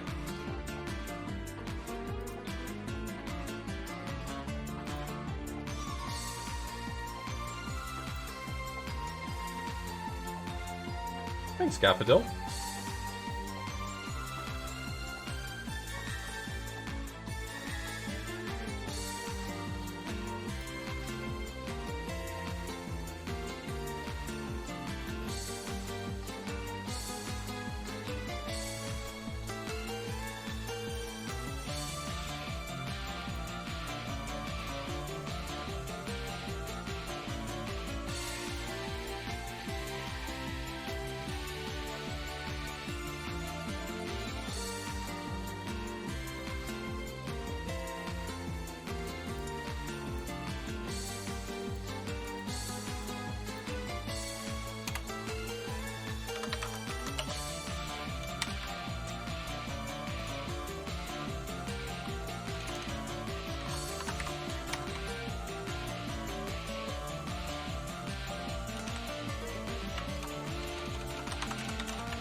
Hmm.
I didn't increment position.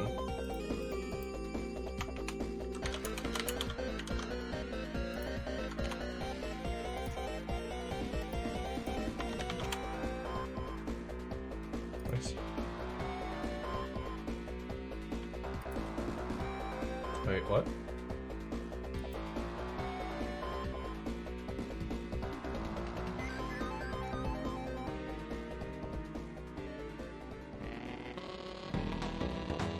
This is the best song from Super Mario RPG.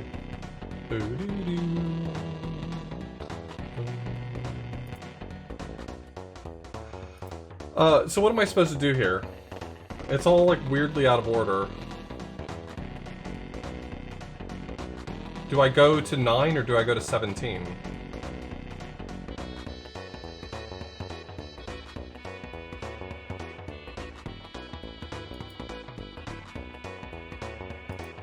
Okay.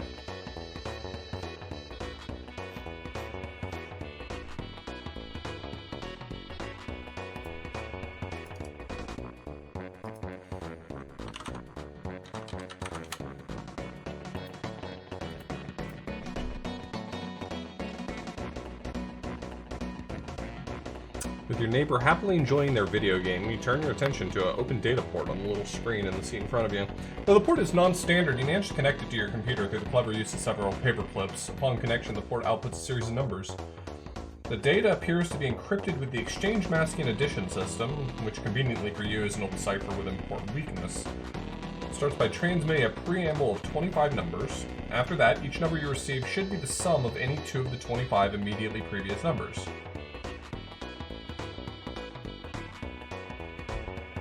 Two numbers will have different values. There might be more than one such pair. For example, suppose your preamble consists of the numbers 1 through 25 in a random order. To be valid, the next number must be the sum of any two of those numbers. 26 would be valid, as it could be 1 plus 25 or many other pairs like 2 and 24. 49 would be a valid next number, as the sum of 24 and 25. 100 would not be valid, no two of the previous 25 numbers sum to 100. 50 would also not be valid, although 25 appears in the previous 25 numbers, the two numbers in the pair must be different.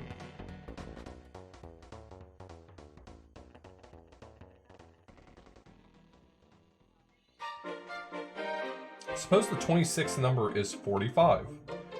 And the first number, no longer an option as it is more than 25 numbers ago, is 20. Now for the next number to be valid, there needs to be some pair of numbers among 1 through 19, 21 through 25, or 45 that add up to it. 26 would still be a valid next number, as 1 and 25 are still within the previous 25 numbers. 65 would not be valid, as no two of the available numbers sum to it. 64 and 66 would both be valid, as they are the result of 19 plus 45 and 21 plus 45, respectively. Here is a larger example which only considers the previous 5 numbers as the preamble length of 5. In this example, after the 5-number preamble, almost every number is the sum of 2 of the previous 5 numbers. The only number that does not follow this rule is 127.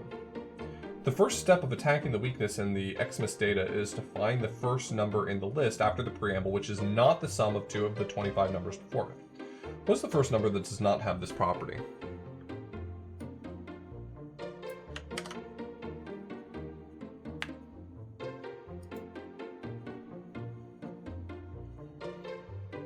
Yeah, I think you can start off at really any skill level, and eventually you might hit a wall. I mean,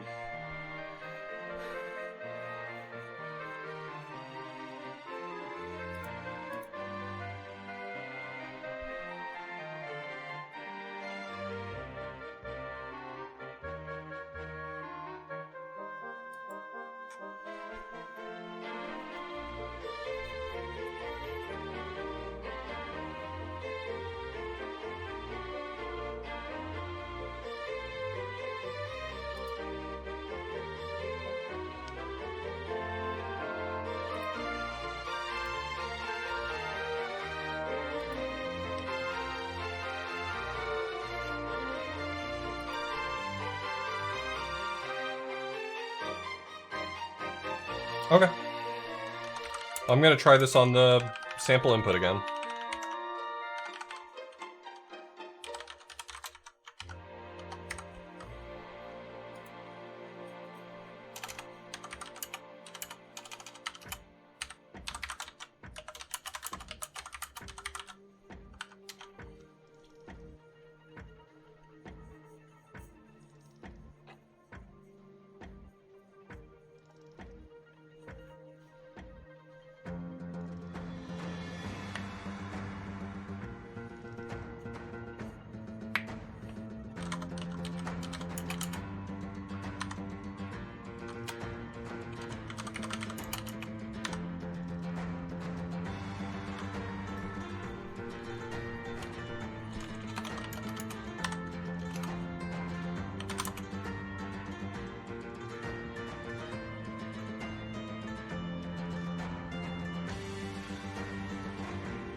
How do I want to do this?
25 numbers before it.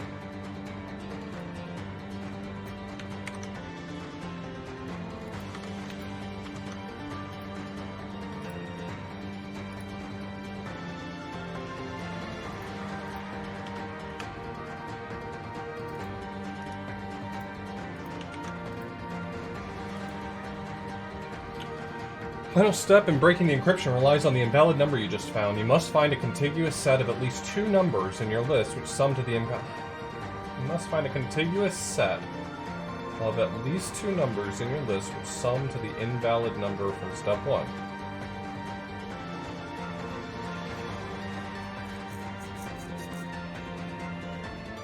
Just compute a running total in advance, I guess.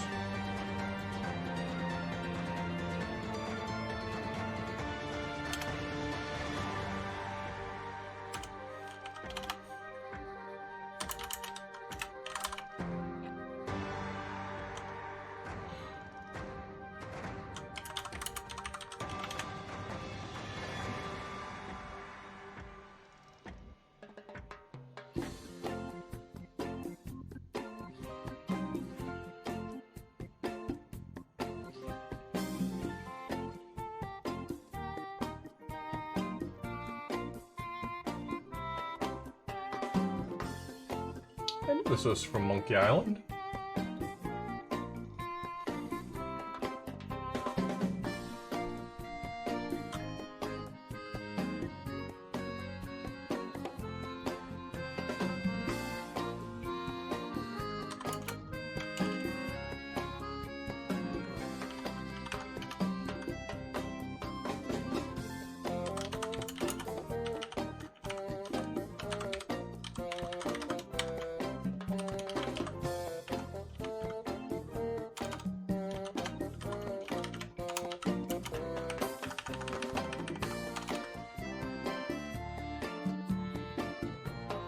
Okay, so now I can compute sums of ranges by just subtracting the starting and ending values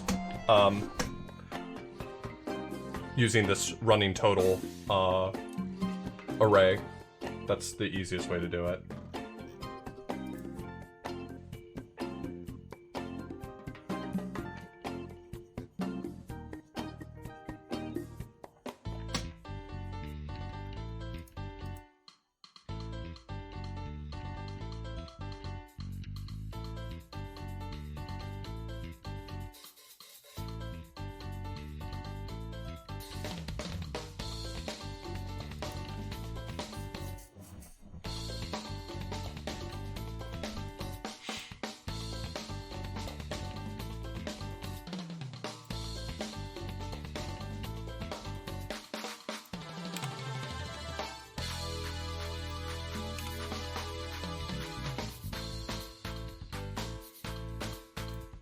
Okay, so once I've found a value, I need to find the range that equates to that.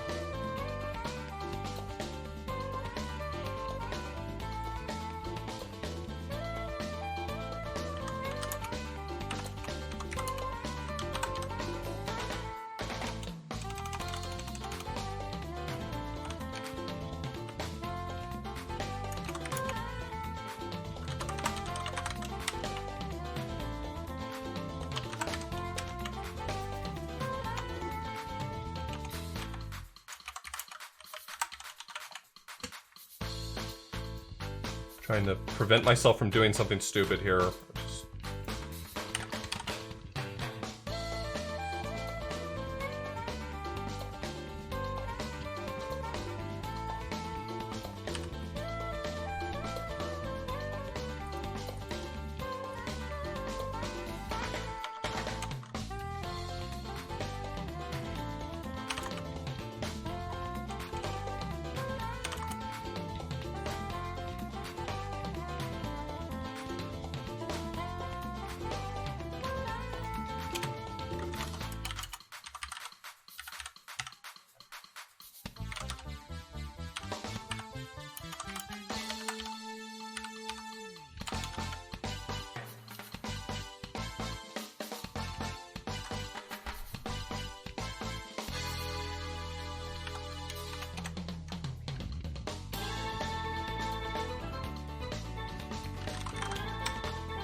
Maybe, I don't know. Christ, I don't know.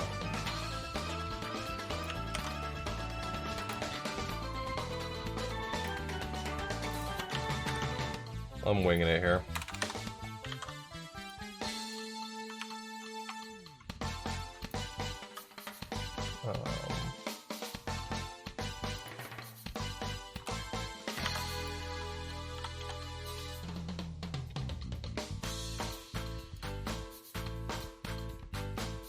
Getting a lot of values that match. Wait, why am I getting a lot of values that match?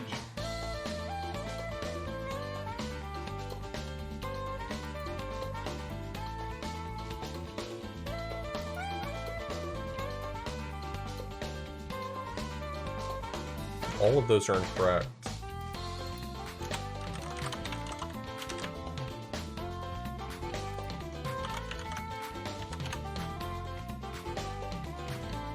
What?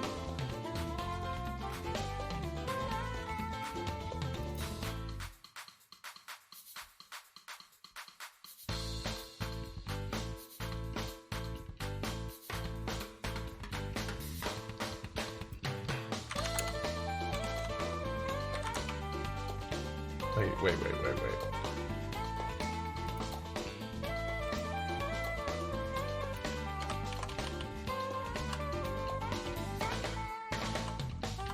What did my code look like before? I've like lost. I've lost where I was.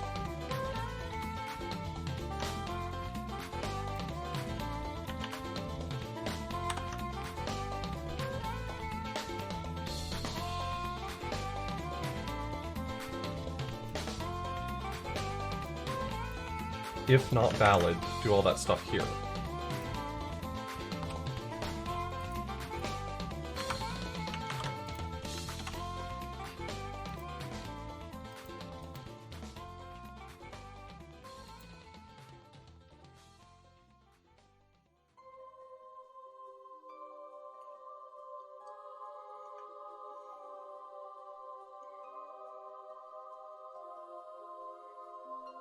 It's not val minus y. What is it?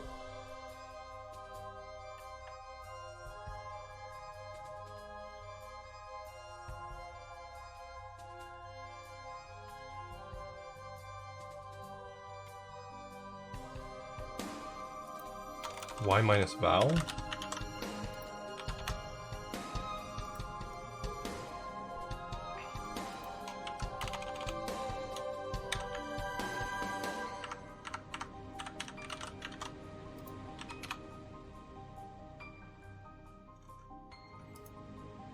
Well, it definitely wasn't the right value here. Oh wait, I'm back to my old data set. I wanna test to see that it works on my smaller data set here first. Should say 62 for this. Gave me 60.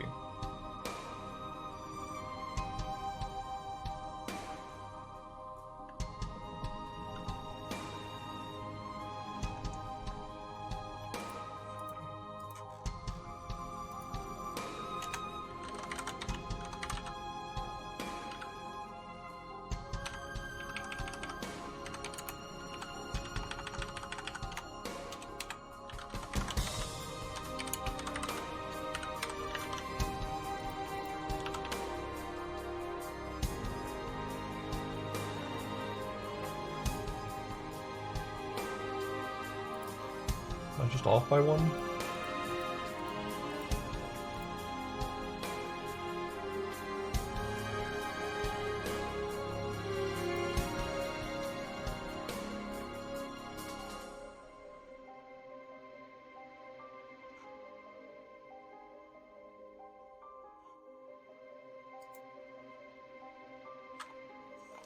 Smallest and largest number in this contiguous range. Oh.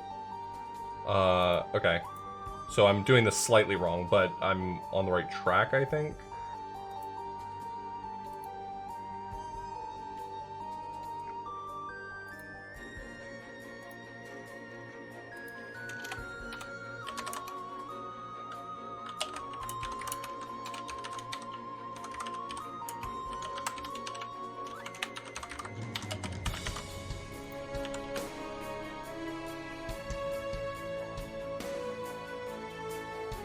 Okay, I'm calculating that right. The running totals. Hey, thanks, BK. I appreciate it. I appreciate the belated.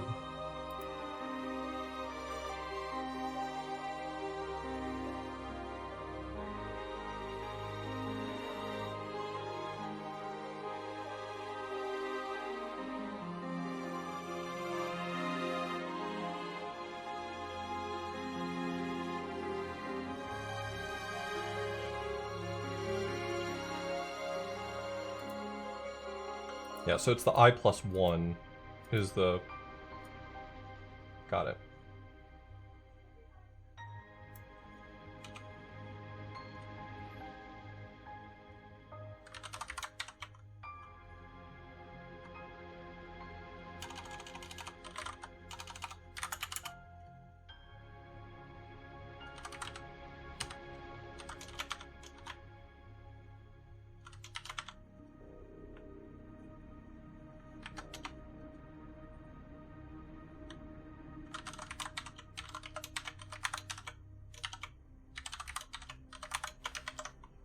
Does that work?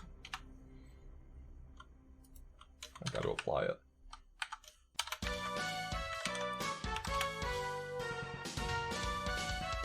Wait, really?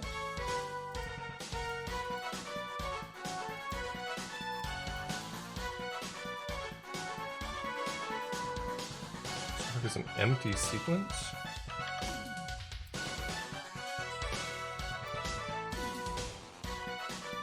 Oh, is J coming first? I guess that makes sense. 62? Yeah, that worked. Okay. Okay. Well, that took me a little bit of fickle number shuffling.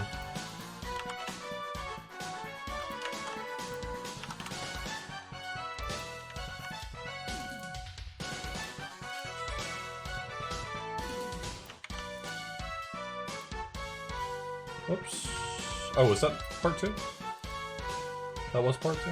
That was part 2.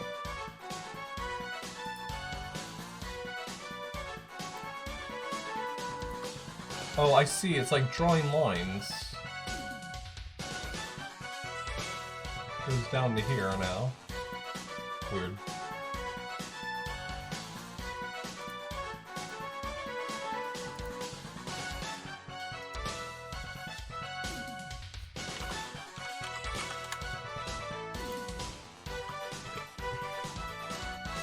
Patched into the aircraft's data port, you discover weather forecasts of a massive tropical storm. Before you can figure out whether it will impact your vacation plans, however, your device suddenly turns off.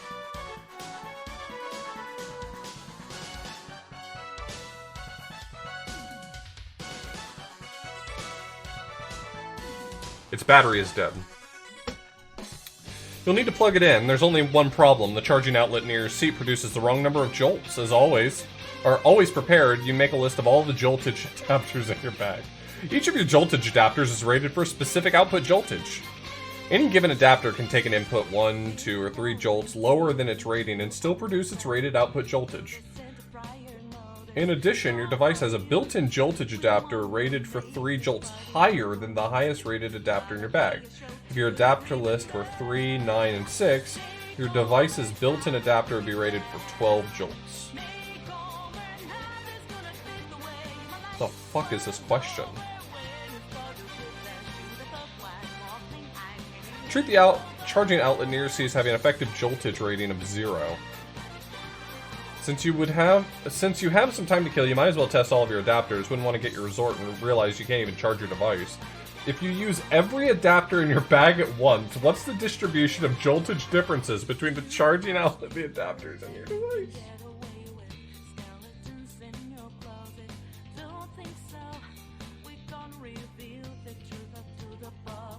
Because adapters can only connect to a source 1 to 3 jolts lower than its rating, in order to use every adapter, you'd need to choose them like this. The charging outlet has an effective rating of 0 jolts, so the only adapters that could connect to it directly would need to have a joltage rating of 1, 2, or 3 jolts. Of these, only one you have is an adapter rated 1 jolt, difference of 1. From your 1 jolt rated adapter, the only choice is your 4 jolt rated adapter, difference of 3.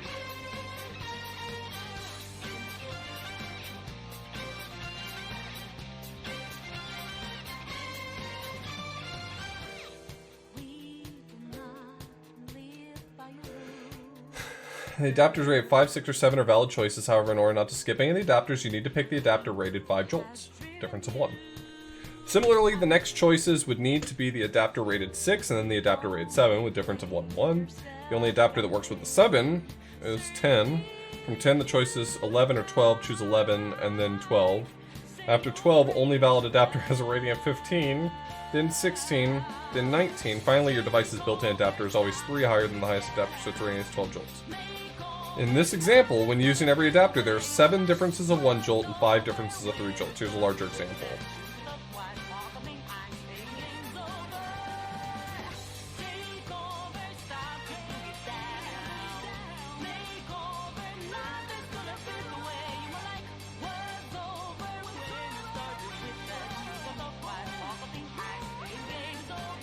Do I not understand this problem?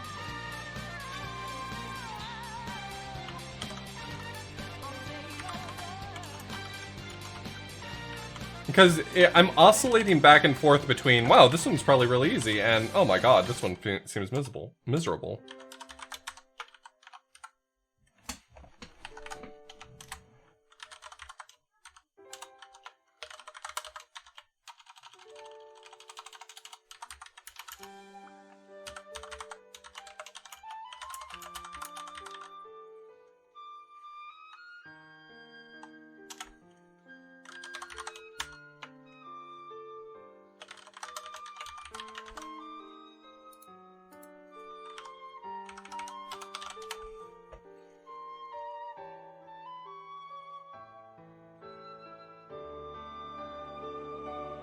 Are they guaranteed to all be in sorted order?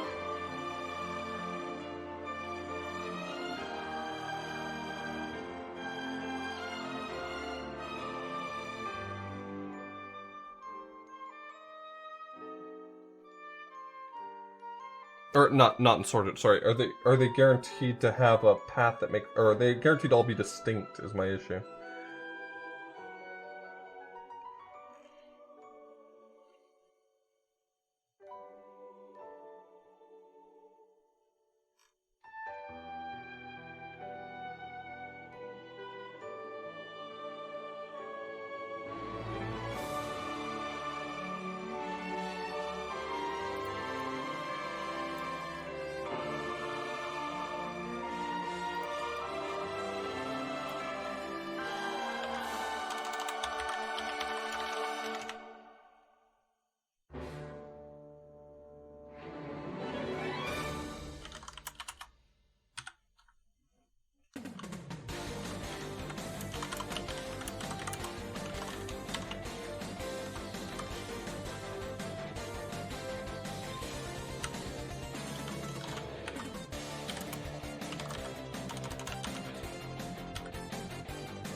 Makes sense. The 10th one is the jump to my device, and the extra one is the jump from my starting position.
To completely determine whether or not you have enough adapters, you'll need to figure out how many differing ways they can be arranged. Every arrangement needs to connect the charging outlet to your device. Previous rules about when adapters can successfully connect still apply.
Yeah, there's no 2s in here.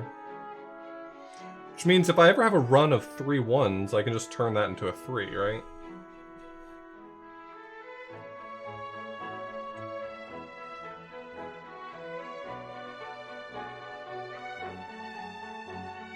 Any run of 1s can be converted to 3s.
Okay, I've got some ideas.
Four ones, then 3 ones, and 4 ones. Okay, so now that I have that, I just need to figure out how many different ways I can do each of those runs.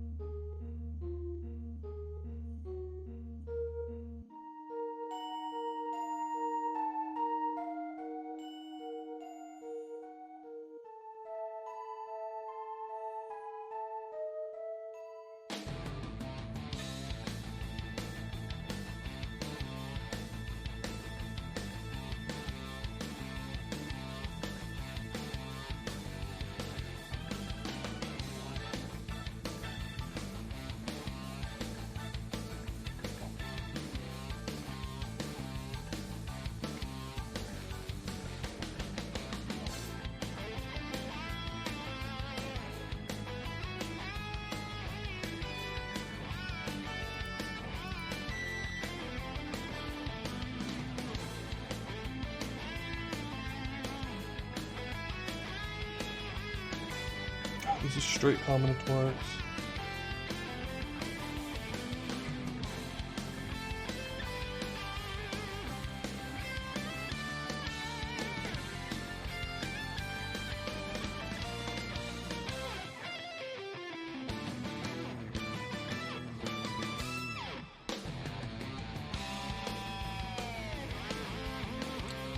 Oh man, I feel like I'm not entirely out of my element here, but I'm struggling with how I would implement this.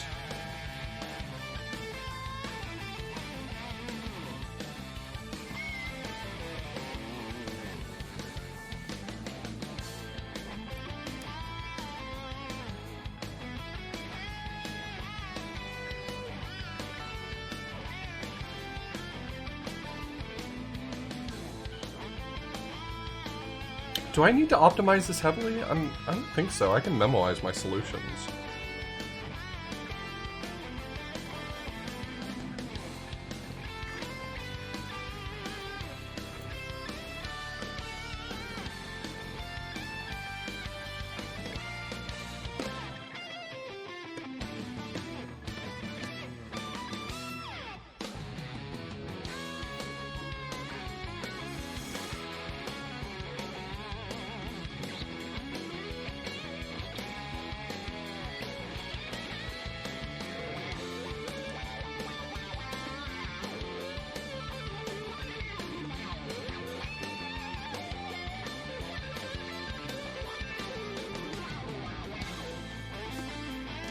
I just need to figure out all the ways I can do a run of 4 or a run of 3.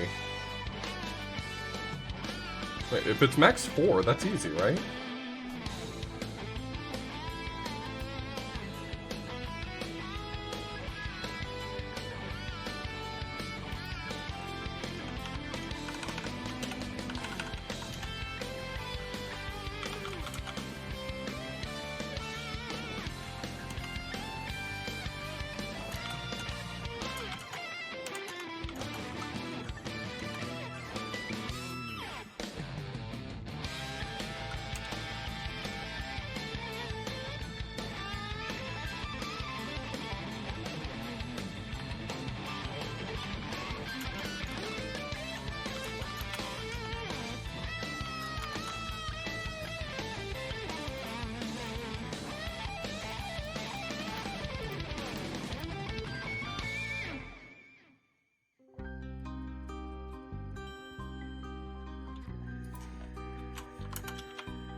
What's that?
$19,208. Okay. Sure.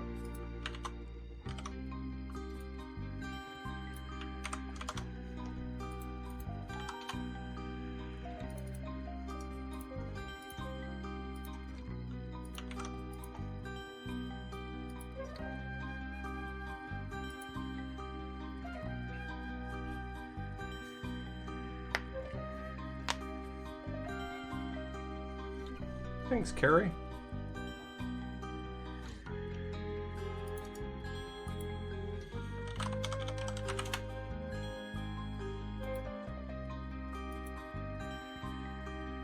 Night, Metalhead. Thanks.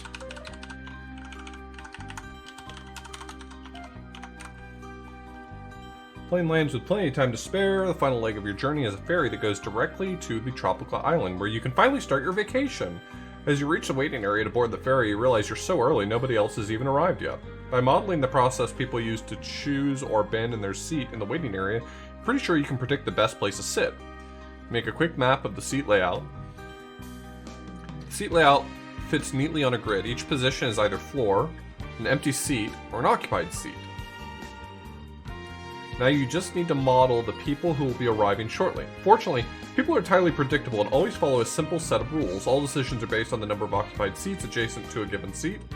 One of the 8 positions immediately up, down, left, right, or diagonal from the seat. The following rules are applied to every seat simultaneously. If the seat is empty and there are no occupied seats adjacent to it, the seat becomes occupied. Okay, so this is just like a game of life. What's the term for those? What's the term for those, Conway's rules? Cellular automata. Thank you, No Moon. Yeah, cellular automata is what I was looking for. The seat is occupied and 4 more seats adjacent to it are always also occupied. The seat becomes empty. Otherwise, the seat's state does not change. The floor never changes, seats don't move, and nobody sits on the floor. After one round of these rules, every seat in the example becomes occupied. After a second round, the seats with 4 more occupied adjacent seats become empty again. This process continues for 3 more rounds. At this point, something interesting happens. The chaos stabilizes, and further applications of the rule cause no seats to change state. Once people stop moving around, you count 37 occupied seats. Simulate your seating area by applying the seating rules repeatedly until no seats change state. How many seats end up occupied?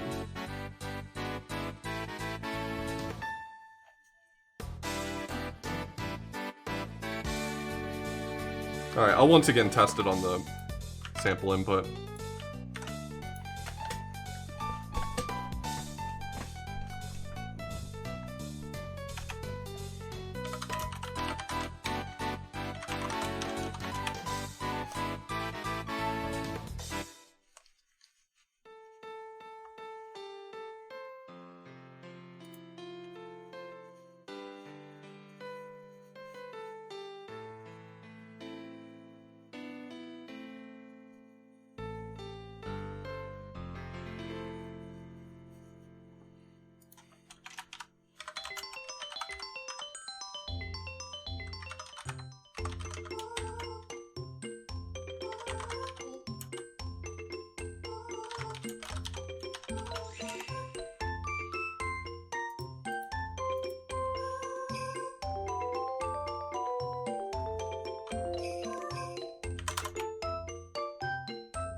The seat is empty and there are no occupied seats adjacent to it. Seats become occupied.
Oh.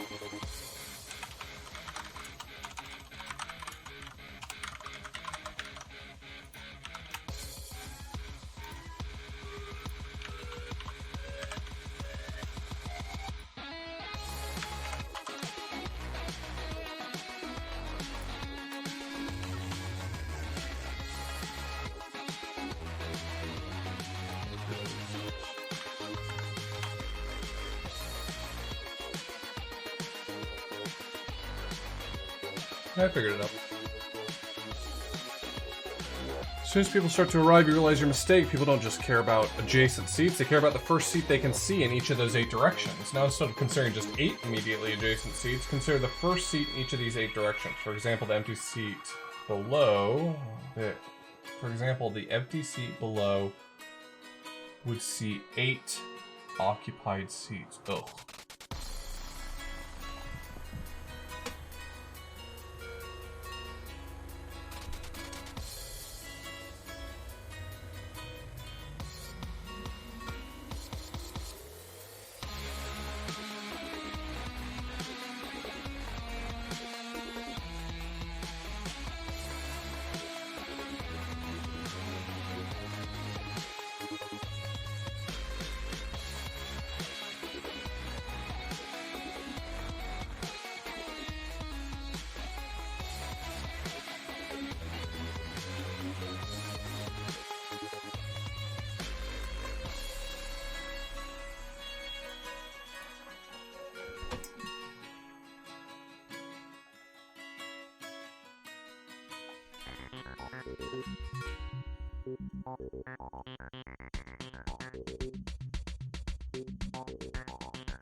Visible occupied seats for an occupied seat become empty.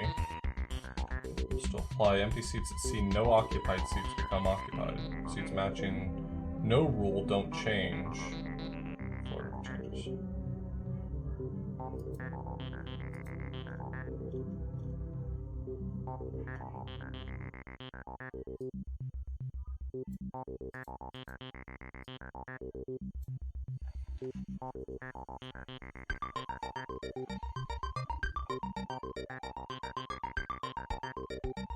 Gross. So gross. So gross.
I really hate some of the, like, clips that it has on Adam. I need to, like, disable that somehow.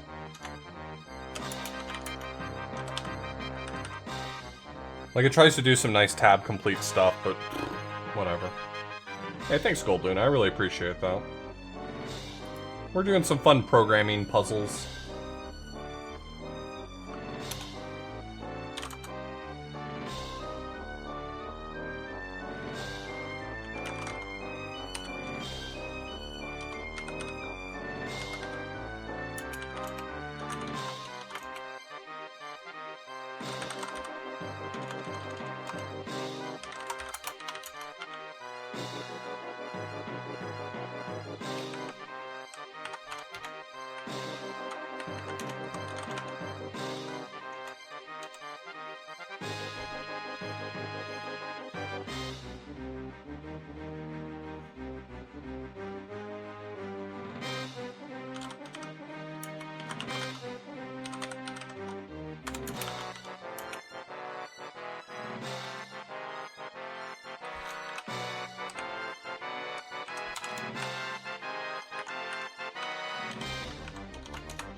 This says it should produce 26.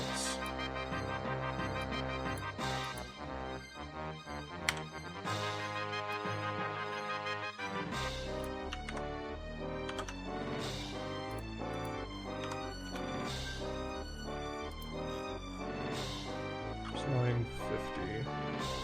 Out of range.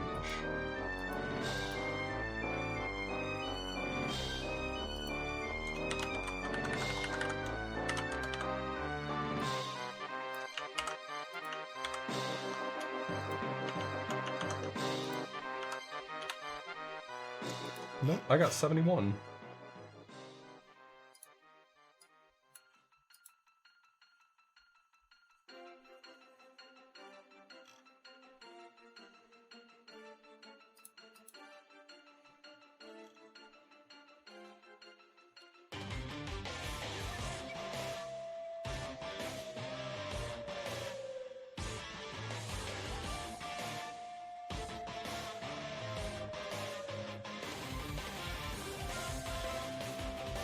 It's 10 by 10, so... Yeah, but I think it's exactly that many.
Having a real hard time figuring out why it's not clearing out a chair.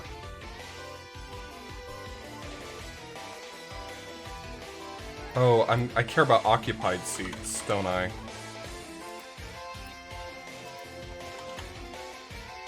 There we go, 26.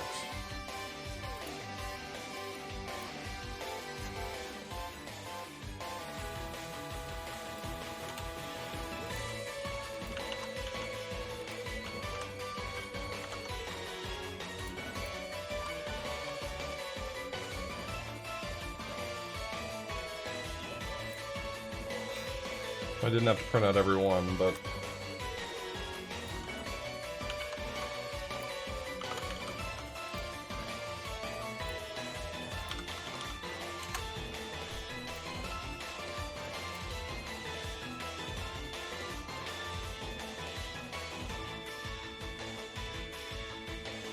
Your ferry made decent progress toward the island. But the storm came in faster than anyone expected. The ferry needs to take evasive action! Unfortunately, the ship's navigation computer seems to be malfunctioning. Rather than giving a route directly to safety, it produced an extremely circuitous instructions. When the captain uses the PA system to ask if anyone can help, you quickly volunteer. See, now that's unrealistic. No, that's unrealistic. If someone says over the PA system, my code's broken, will you fix it? No. Absolutely not.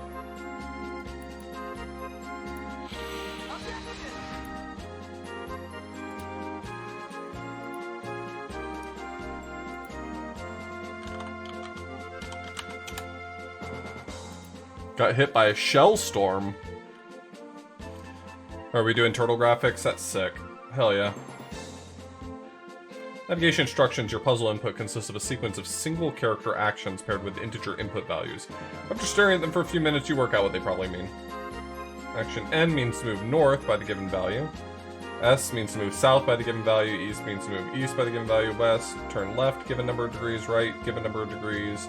Forward by the given value in the direction that the ship is currently facing. The ship starts facing east. Only the L or R actions change the direction the ship is facing. That is, if the ship is facing east, and the next instruction is north 10, the ship would move north 10 units, but it would still move east if the following... That's realistic. Yeah, that's cool.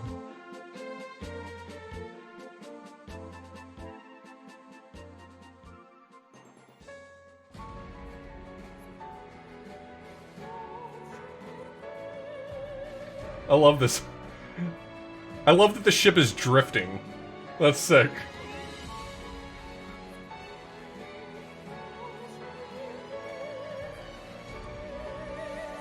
Ship's Manhattan distance from its starting position is 25. Figure out where the navigation instructions lead. What's the Manhattan distance between that location and its starting position? Got it.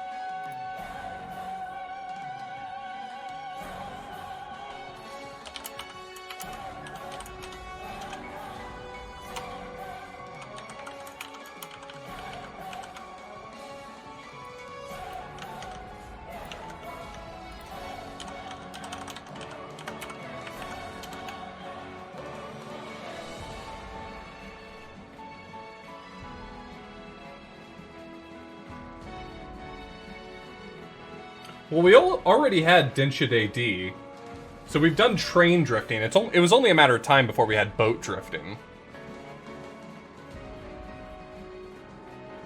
I don't see a reason to put enough effort into this to need a rotation matrix. I'm sorry. I think what you did was probably really cool, but I'm different.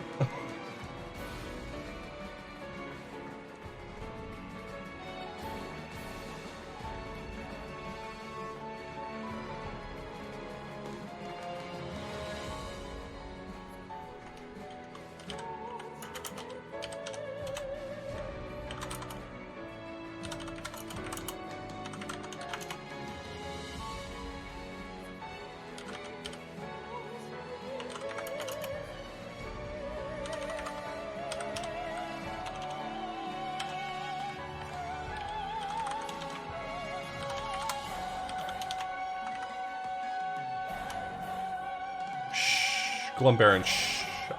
Shh, baby, I know. Stop, shh. I'm not gonna do a rotation matrix. Shh. It's okay. It ain't happening. It ain't happening.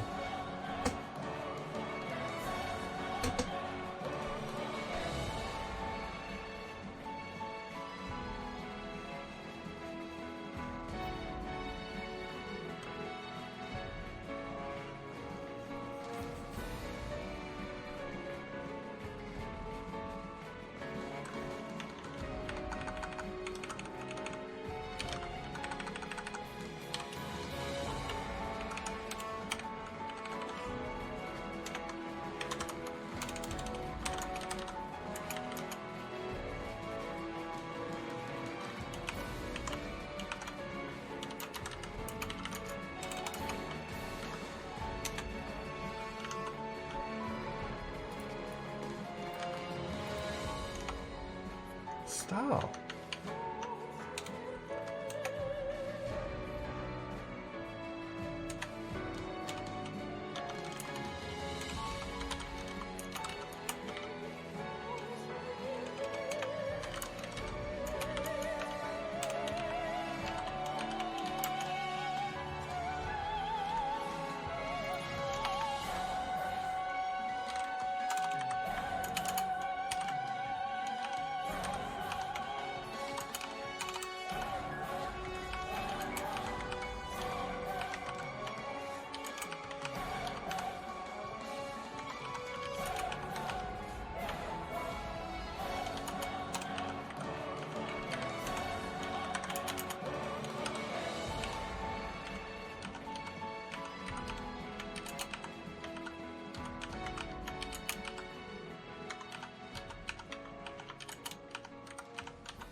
Why is it dedenting? Do I have a typo somewhere? That's usually the reason why that happens.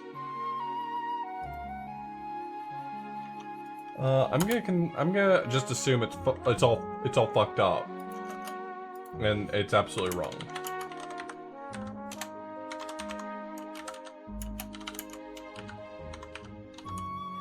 Why?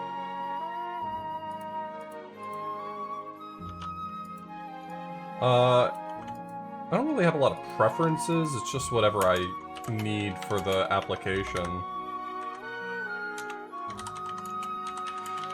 I tend to write a lot of JavaScript, because I hate myself.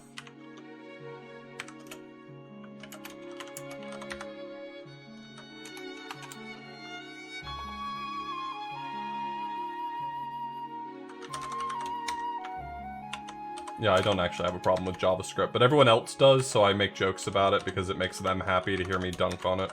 But I've got no problems with JavaScript.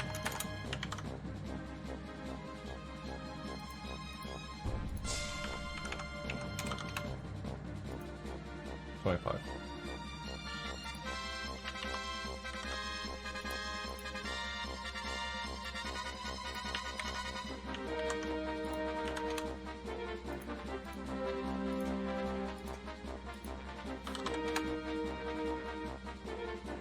Oh, my first wrong one.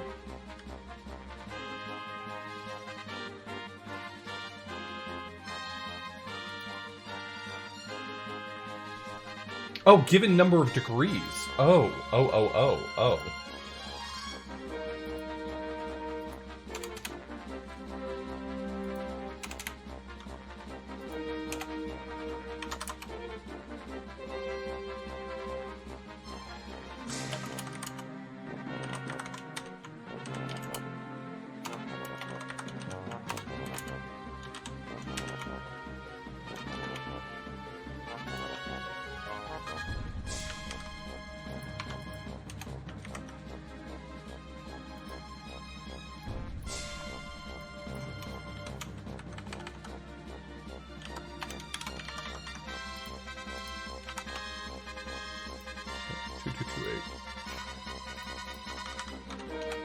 Come on.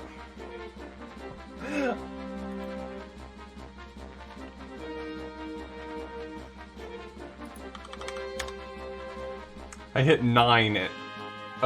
My finger hit 9 too fast. Or hit 9 right before I hit enter, so it happened too fast.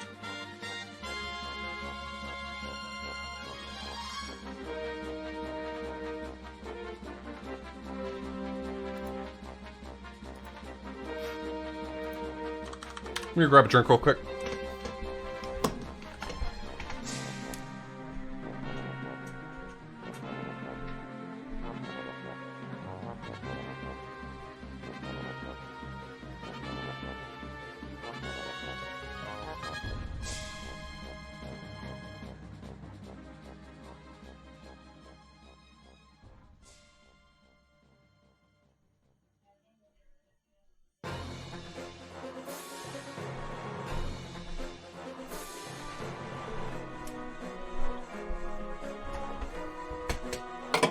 I'm back.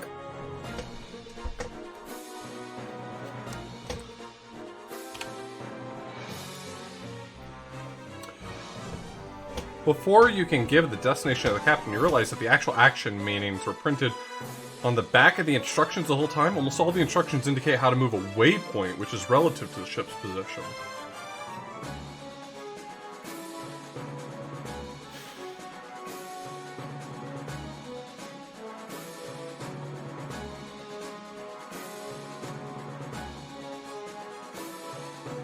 Alright, Glumbaron. I think you were on to something here.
Okay. So it's the left and the right that need fixing. So for left...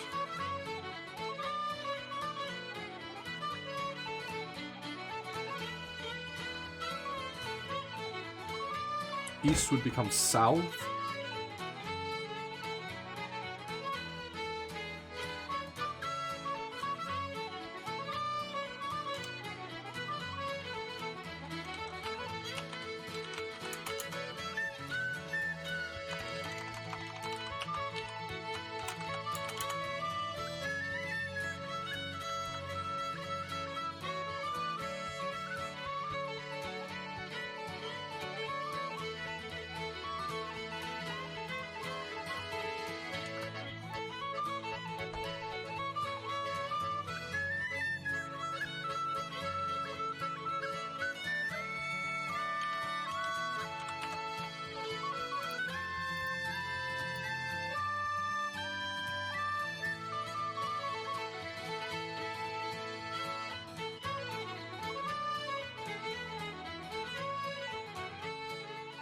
Does that work? That doesn't work.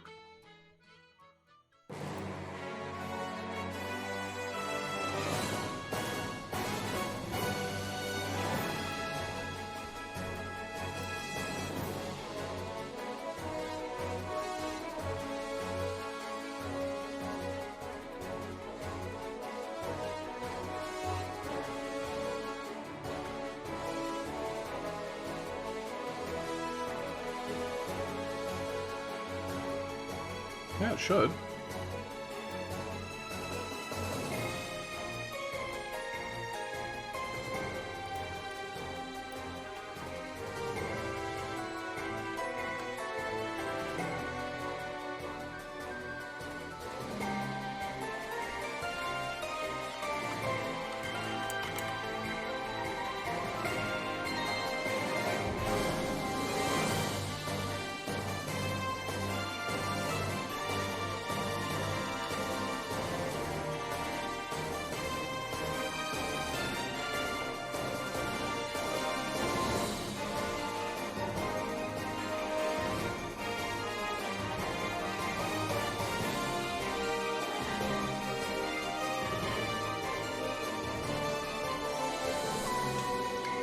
I don't refuse to use them, I'm just not going to use them if I can easily string parse it.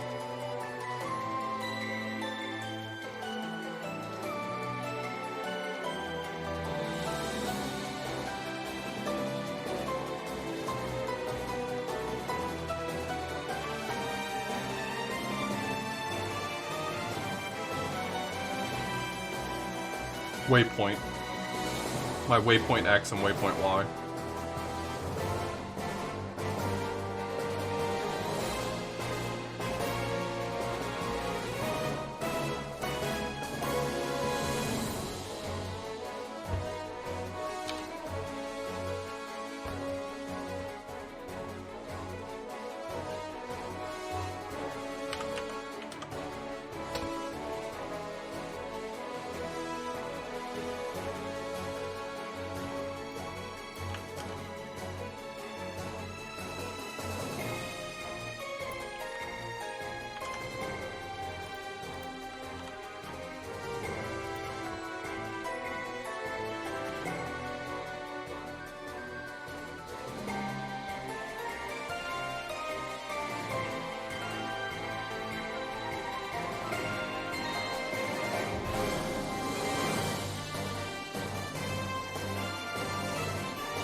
Oh, Giant Penguin, thanks so much for the resub.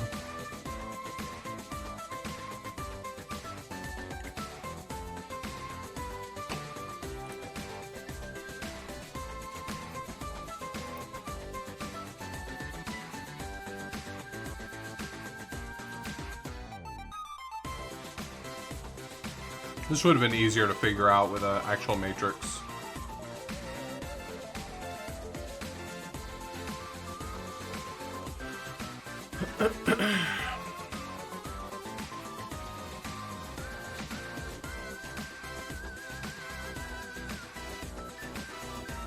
Your ferry can make it safely to a nearby port, but it won't get much further. When you call to book another ship, you discover that no ships embark from that port to your vacation island. You'll need to get the port to the nearest airport. Fortunately, a shuttle bus service is available to bring you from the seaport to the airport. Each bus has an ID number that also indicates how often the bus leaves for the airport. Bus schedules are defined based on a timestamp that measures the number of minutes since some fixed reference point in the past. At timestamp 0, every bus simultaneously departed from the seaport. After that, each bus travels to the airport and various other locations and finally returns to the seaport to repeat its journey forever. The time this loop takes a particular bus is also its ID number. The bus ID 5 departs from the seaport at timestamp 0, 5, 10, 15, and so on. The bus with ID 11 departs at 0, 11, 22, 33, and so on. If you're there when the bus departs, you can ride that bus to the airport. Your notes consist of 2 lines.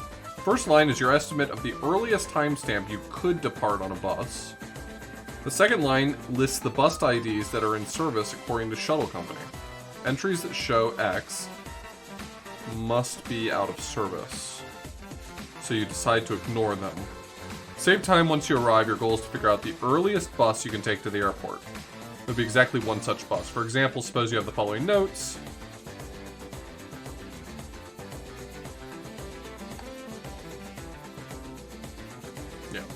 Earliest bus you could take is bus ID 59. It doesn't depart until timestamp 9:44, so you would need to wait 9:44 minus 90 or 5 minutes before it departs. Multiplying the bus ID by the number of minutes you need to wait gives 295. What's the ID of the earliest bus you can take to the airport multiplied by the number of minutes you need to wait for that bus?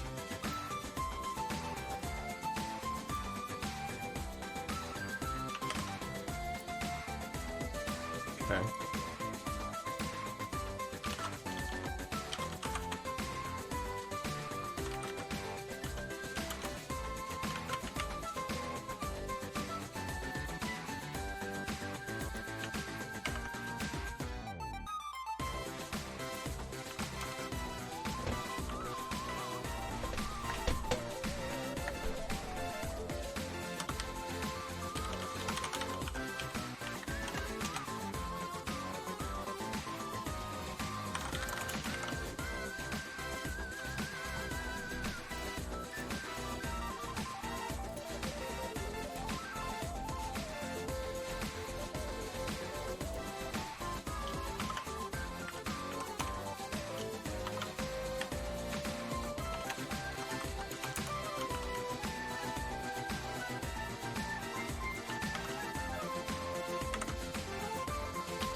Um...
Whatever, I don't care. A dumb reason to import math, but whatever.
Okay.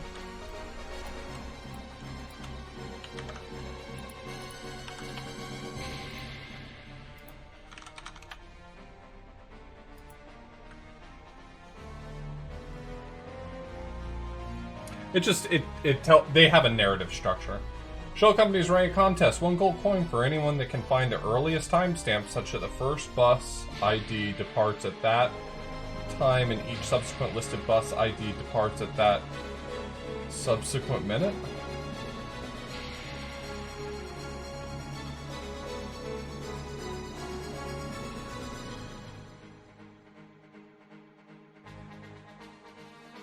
Ah, I see.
Oh, the plot for day 13.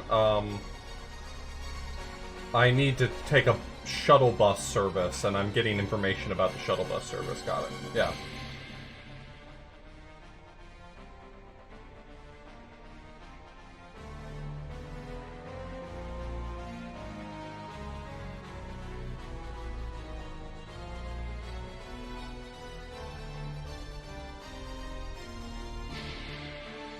What's the earliest timestamp such that all of the listed bus IDs depart at offsets matching their position in the list?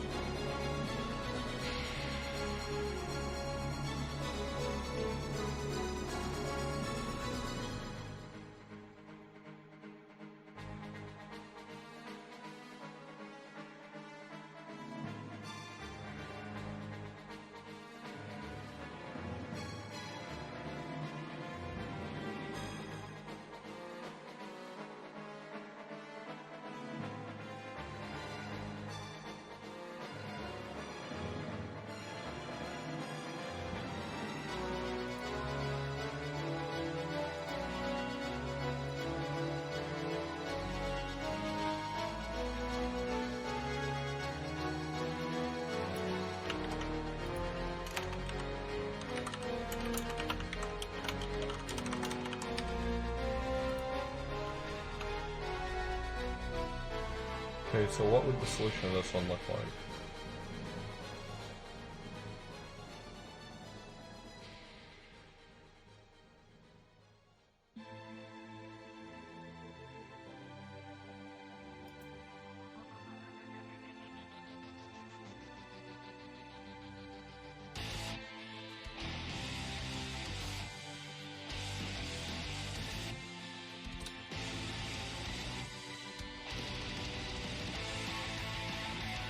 I mean, I can certainly place restrictions on the brute forcing process, but uh,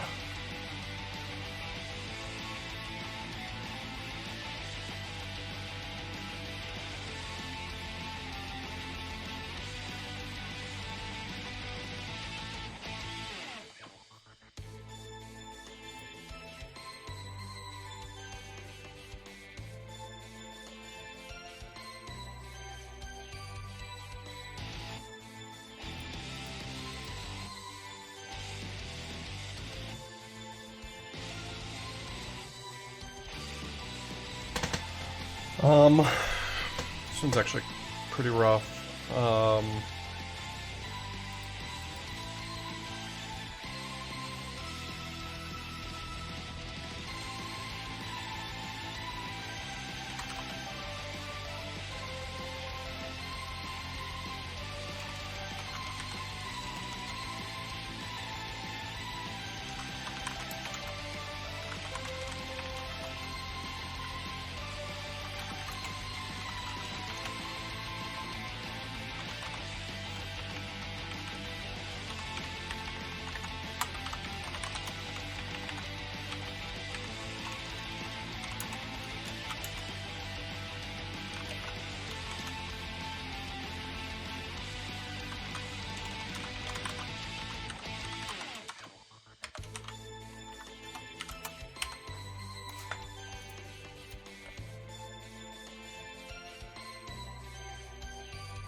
I'm trying to think of how to actually put constraints on this.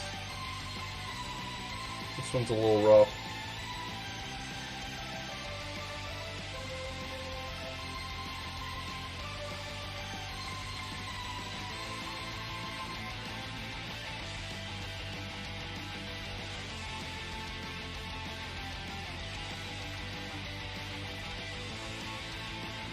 Earliest timestamp.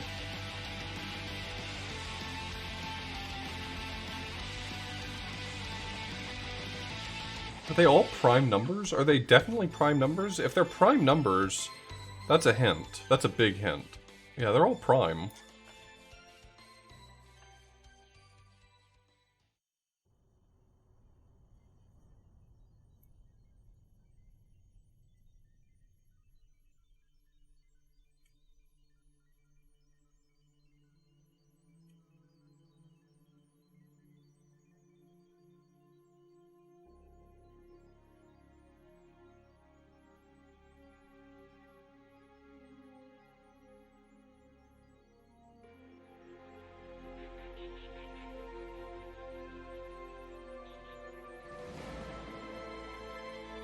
So I'm looking for a multiple of 7,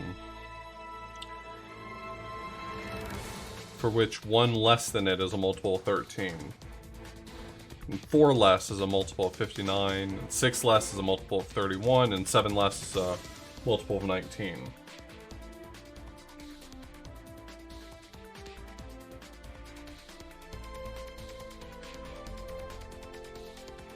So how do I solve that?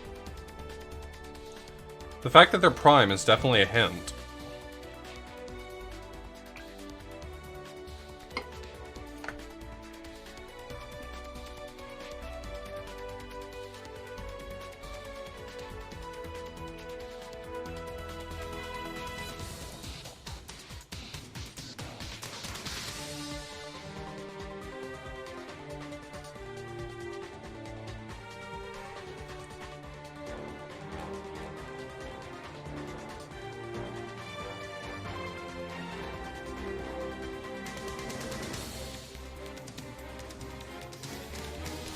I mean, it could just be a distraction from the fact that brute forcing this is totally suitable.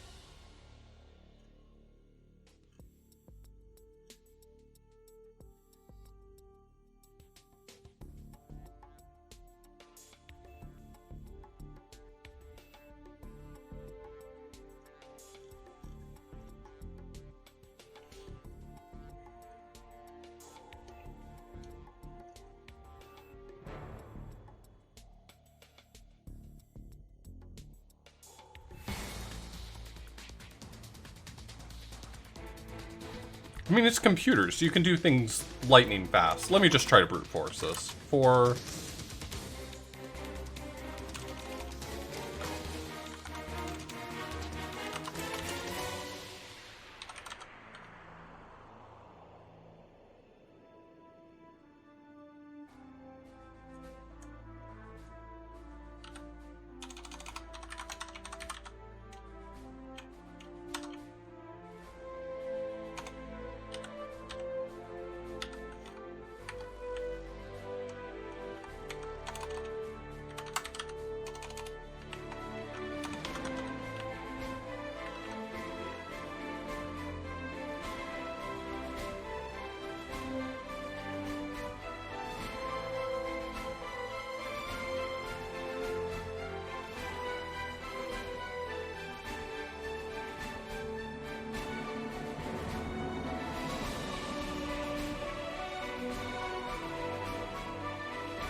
Oh, wait, can you...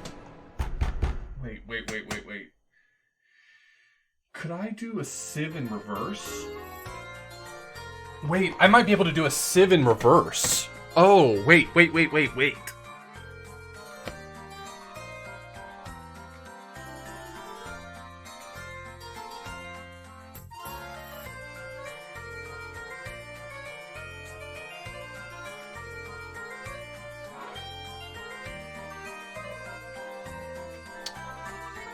Yeah, specifically I'm referring to the Sieve of Eratosthenes, which is, a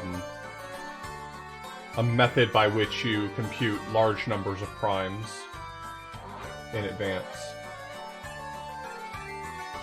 But I might be able to do the reverse of a sieve. If I build it up incrementally from the beginning...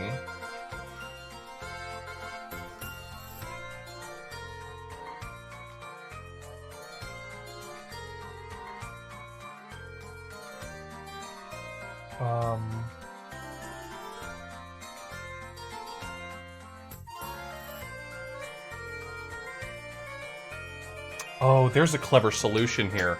Shit, there's a clever solution here.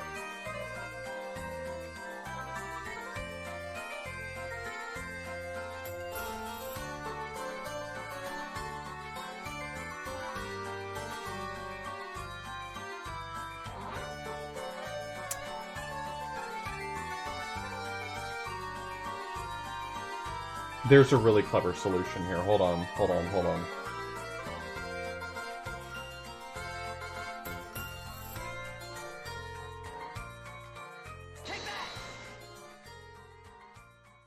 Jeff, thank you for the 100 bits.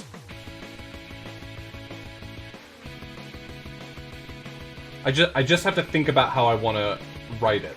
So my idea is basically I keep a list. So like assuming that I have assuming that these are my values right here. Assuming that this test input are the values I'm interested. I keep like these numbers, right? So I'm going to keep the numbers here like that. So I'm going to keep 0, 1, 4, 6, and 7. And then whichever number is the smallest, I'm going to add this number to it. So since 0 is the smallest, I would add 7. Now the smallest is 1, so I'd add 13. This becomes 14. Because this one's the smallest, I add 59, so that makes it 63. And I basically just keep doing that. Take whichever is the smallest and add the appropriate number to it. And that would...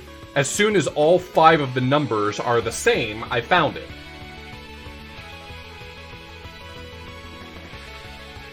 It's the most optimal solution I can think of that... Is this more optimal than what I was doing? I'm worried that it's not, actually. I'm worried that this is not more optimal. I think this gives me the same runtime as the other way I was going to do it, just basically brute forcing it. This needs to have a closed form for it to be faster, I think.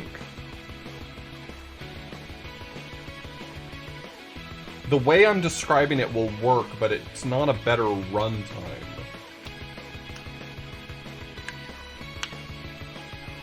I don't think.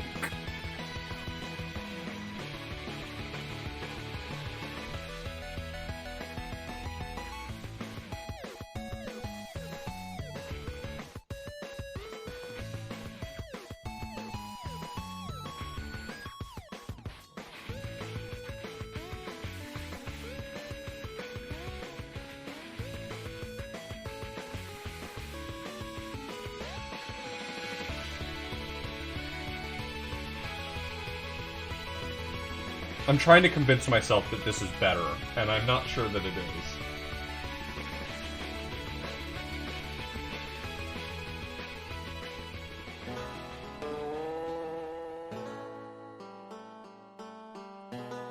I don't think it is. I don't think this is better.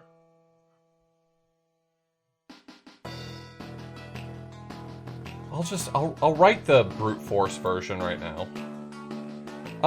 It's a Civ in reverse I'm in that I'm not actually maintaining the entire state. I'm just kind of inching forward incrementally, right? Because, like, with a proper Civ, the 2s kind of mark off all multiples of 2s, the 3s mark off all multiples of 3s, and so they're each kind of reaching out into the distance.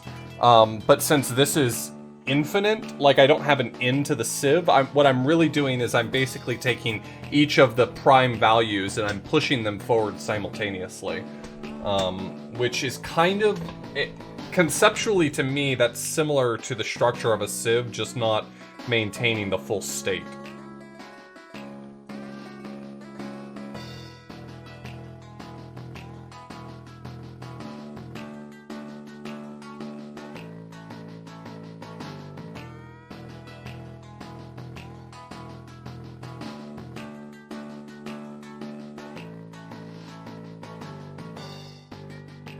The way I've kind of drawn it in my head looks like a Civ. It may not make sense why I describe that as a Civ. That's fine. The workings of my brain are different.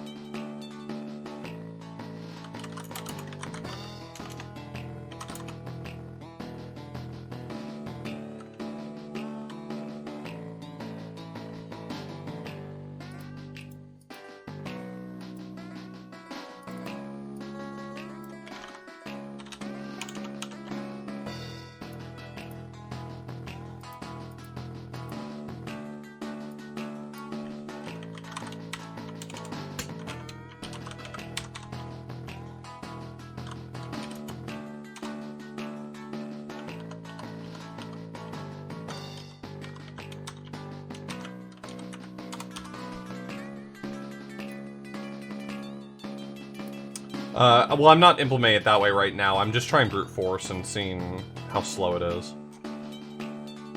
I feel like it's gonna be fairly slow.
Not great.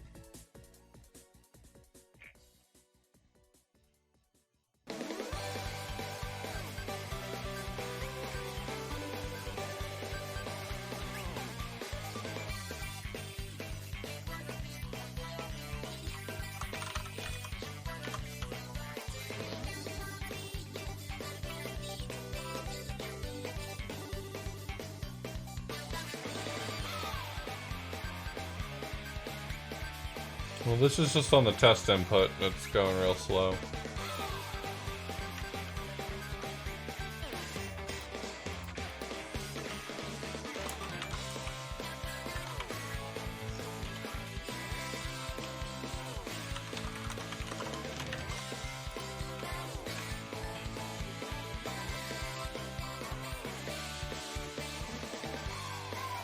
So I just missed the value in question. Okay, so I just missed the value in question.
Why is this not working?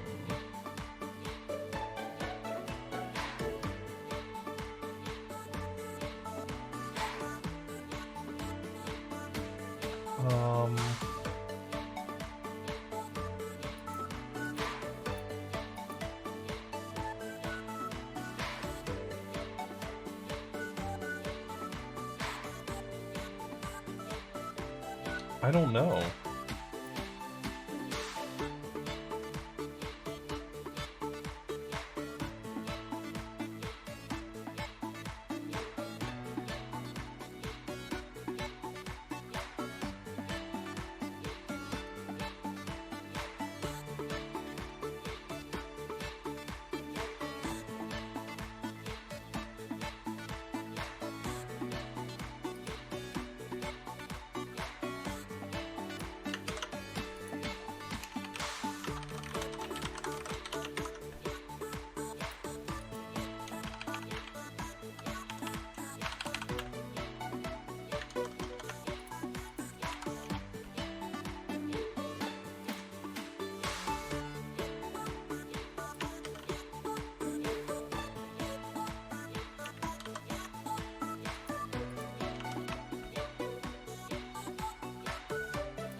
Oh god.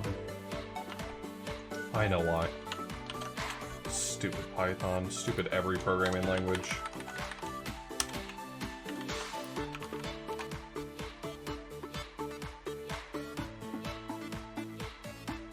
Oh, y'all said it before I did.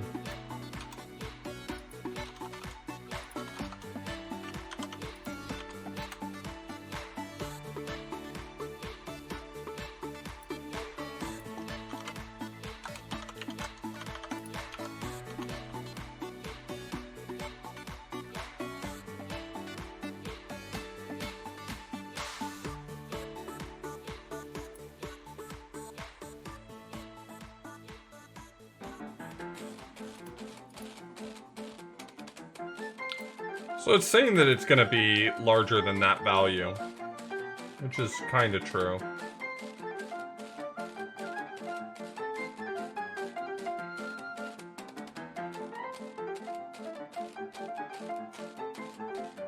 I could automatically start at all the values multiplied together since they're prime.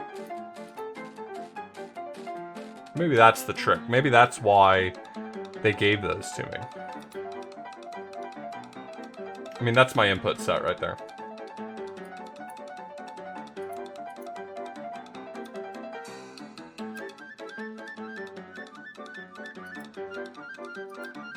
Maybe that's why they're all prime.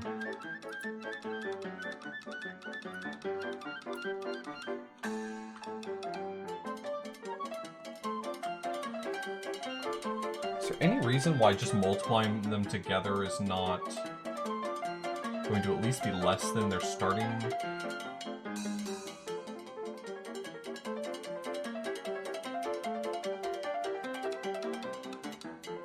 There's no guarantee that that's correct.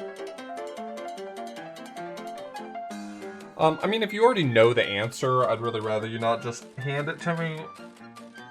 I don't know. I don't know how much I don't want spoiled. I got no idea.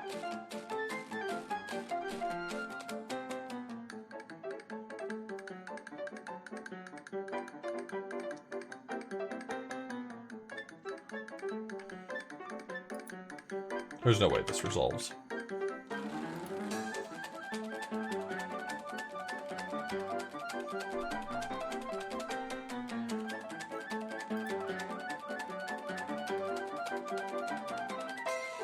There's got to be a closed form for this that I just can't work out in my head. I feel so confident there is.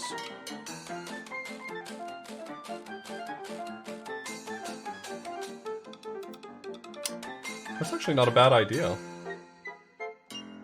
The largest value, but start at the offset. Oh yeah, that's way smarter.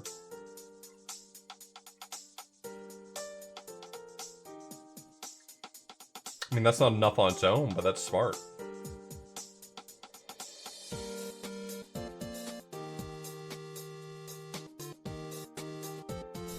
Can I figure out a closed form for this? I just don't understand how the constraints work to...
I mean, it's still not going to be fast enough to resolve, but it's a starting place.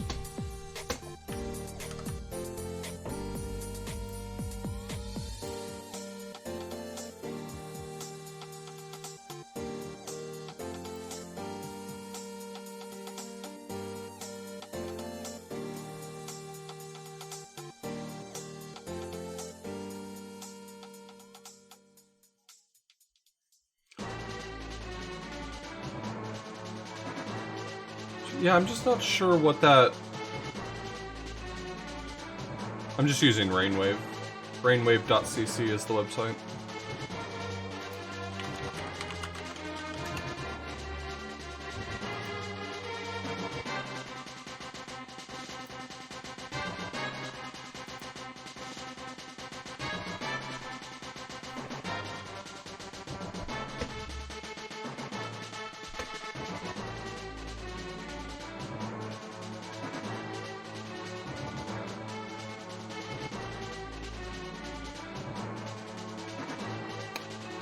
I feel like if I understood how to compose a system of equations to solve, then this would be interesting, but I don't.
Oh yeah, just brute force it. Ba-da-da-do-do-do.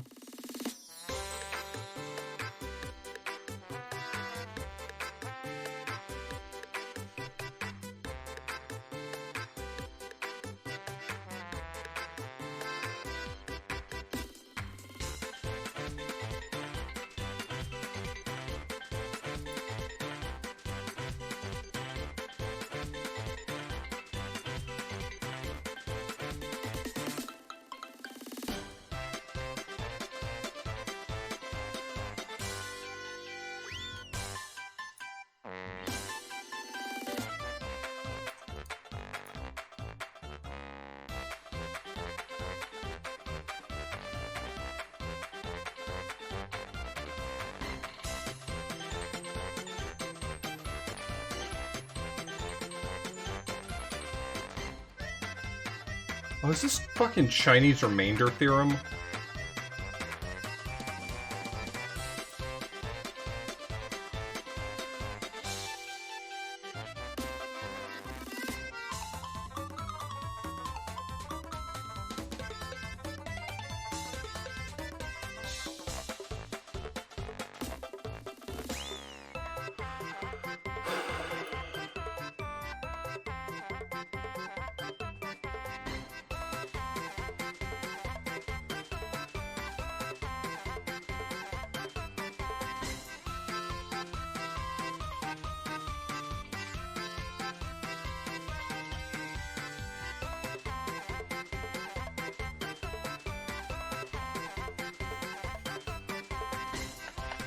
I don't know how to solve Chinese remainder theorem. That doesn't help me. I'm looking it up.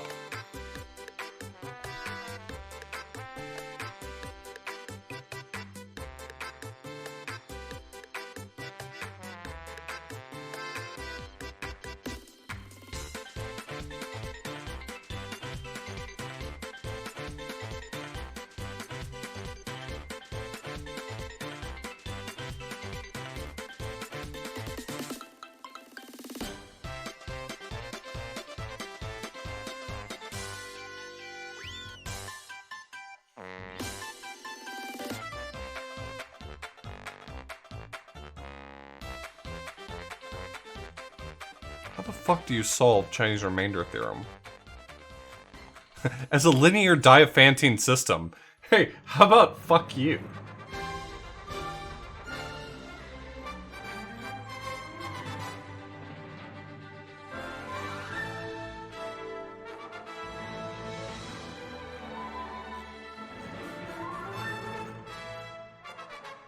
Search by sieving. Looks like I was on the right track, kinda. Not really.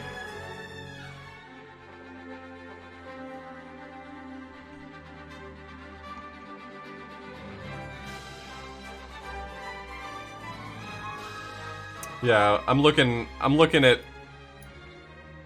Chinese remainder theorem. I'm learning.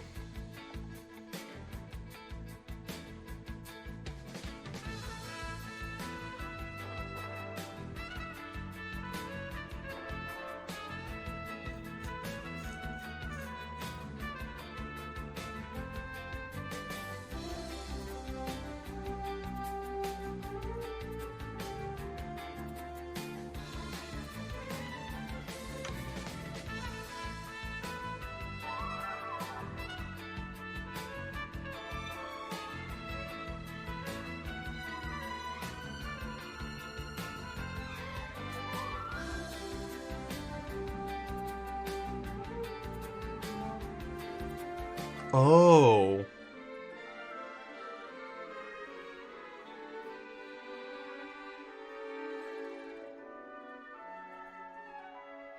God, this blows. Holy shit, this blows.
Okay.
Am I understanding how to implement this correctly?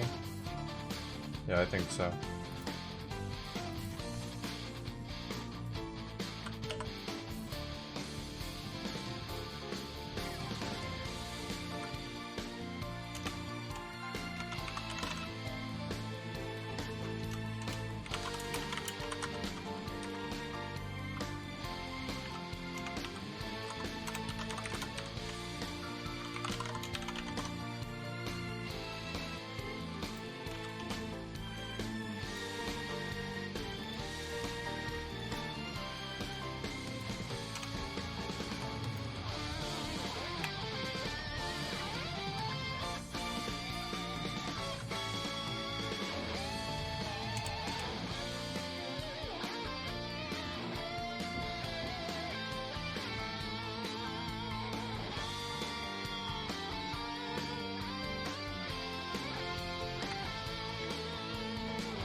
That did not give me the right answer.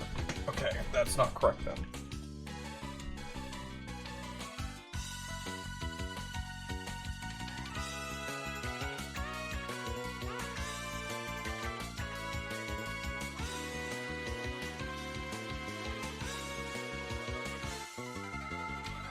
Did I not implement this right? Am I not understanding how to implement this?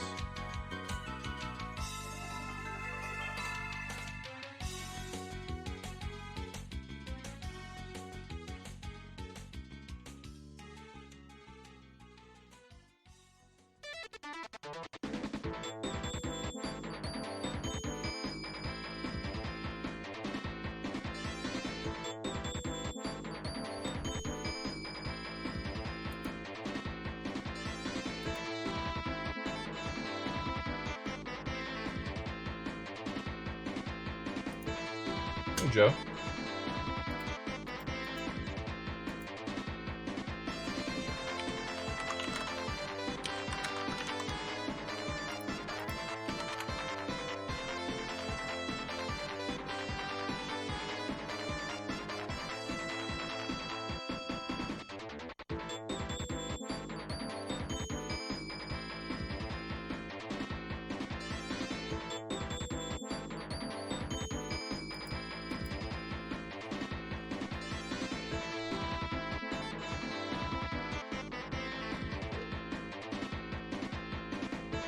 I don't think I'm implementing this correctly.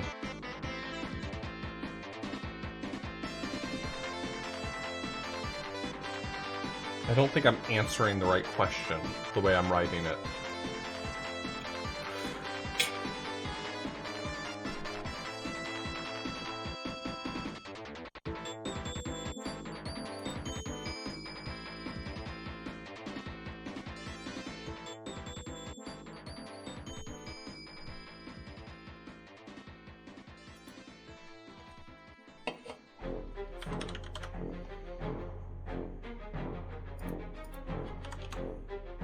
There it is.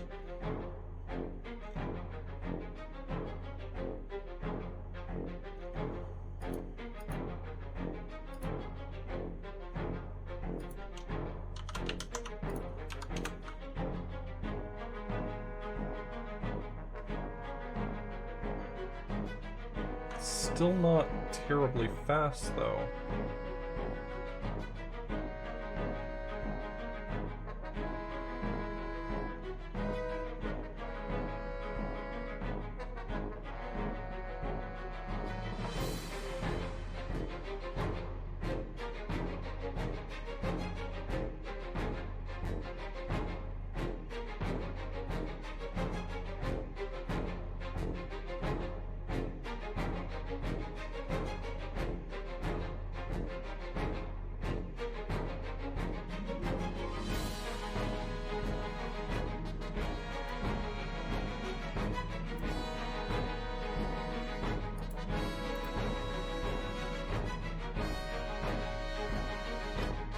Faster if the moduluses have been ordered by decreasing value.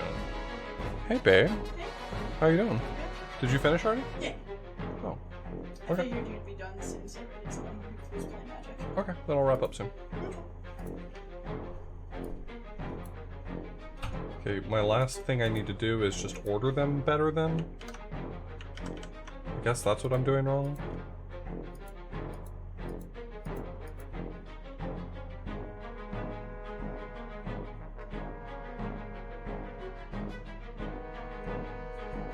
Hey, Carrie.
Oh, yeah, this sounded like Layton.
This is still running quite slowly, despite the fact that it seems like this should be the right solution now.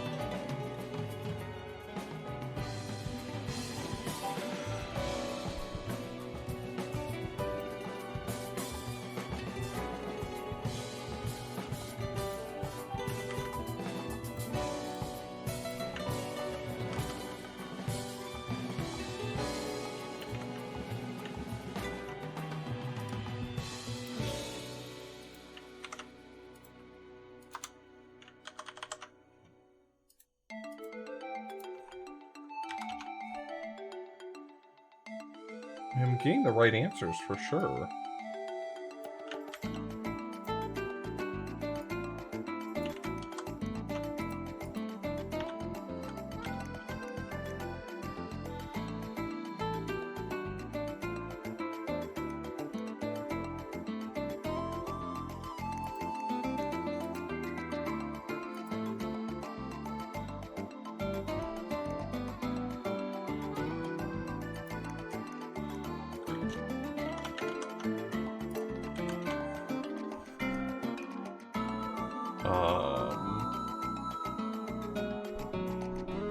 If this is the right solution and it just takes a while to run, that's kind of fucked up.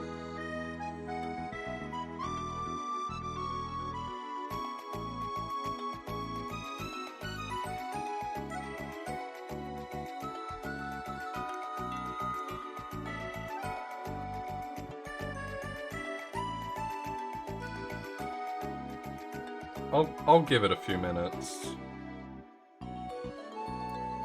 I don't think it's unreasonable to expect that it might take a few minutes, but...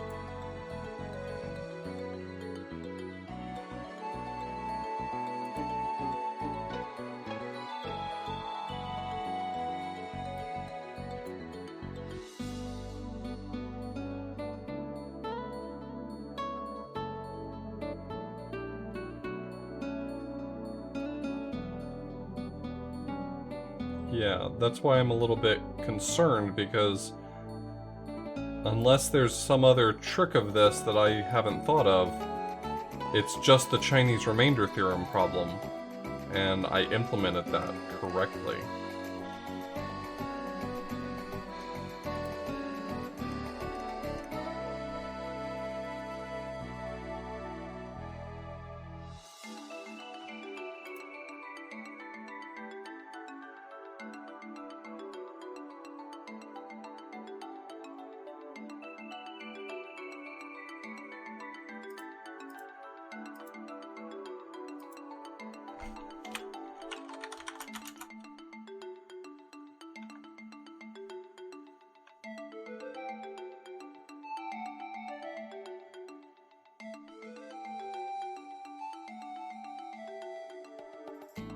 I mean, is there some other trick of this that you all discovered that I didn't, or is mine just running slowly?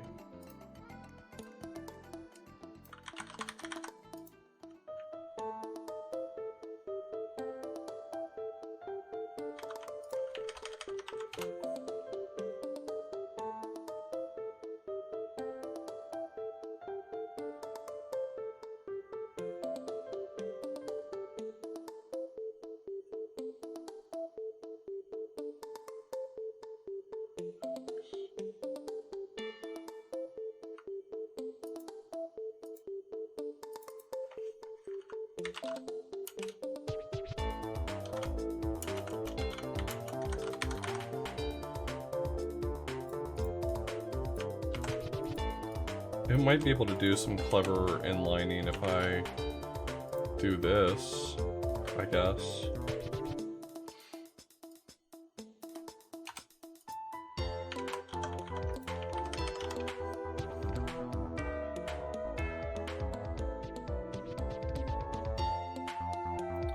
I mean, once it switches into big integer mode, it's gonna run slower. I mean, that's just a fact of the matter. But if the answer is going to require values this large,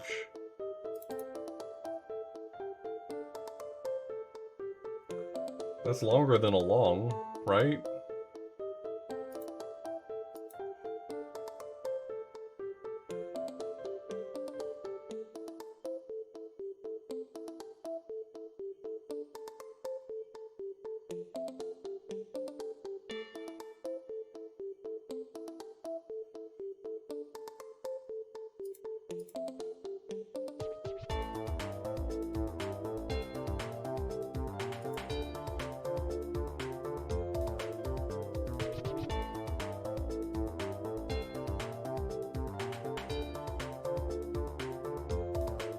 Have I implemented the Chinese remainder theorem problem wrong?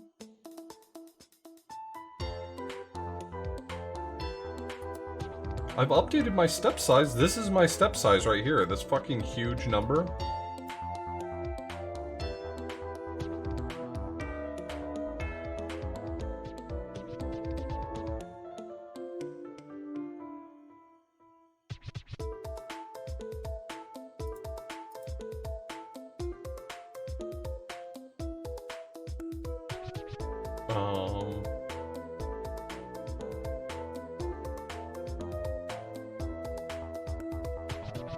I did what you asked, Satan. Is there something wrong with my input? Is my input incorrect?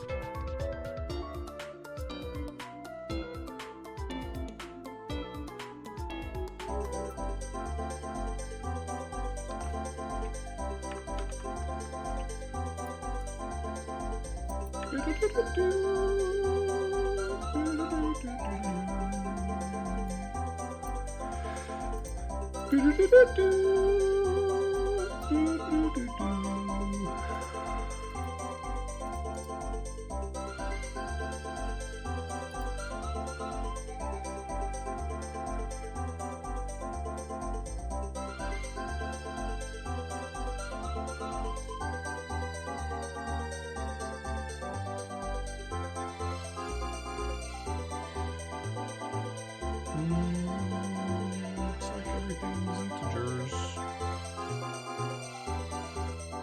It got the right answer for so many other values. For these sample values, it got the right answer instantly. Let's try this big beefy one. Does it get the big beefy bean burrito correct right out the gate?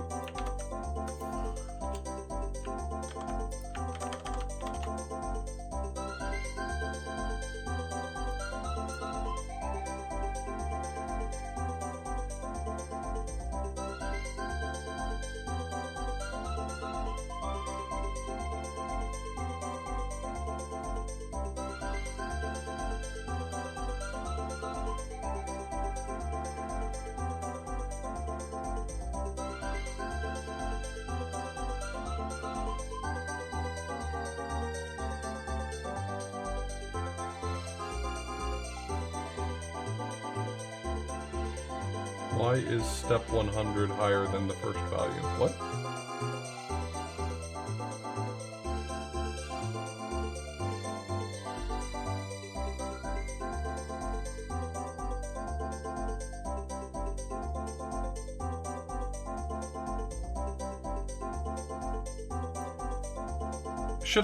Is there a solution that doesn't involve iterating and just like solves for it? Is that something I'm doing wrong? Because this is me iterating to find the correct value, but is there a closed form I'm not thinking of? Look, I read the Chinese remainder theorem Wikipedia article, and I feel like I got it down pat.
Well, I hate this.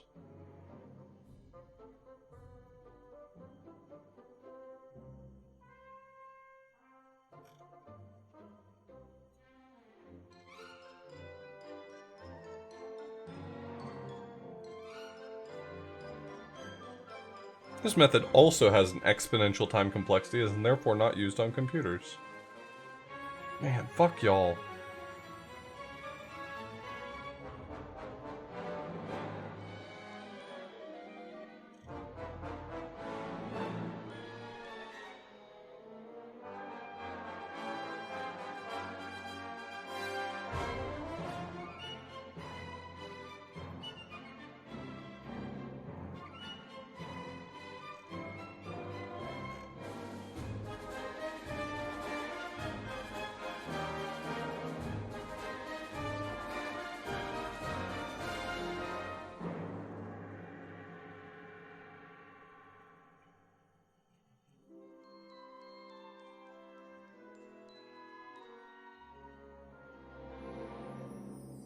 Well, once I realized to phrase it as, like, modular arithmetic rather than offsets, it made more sense to me.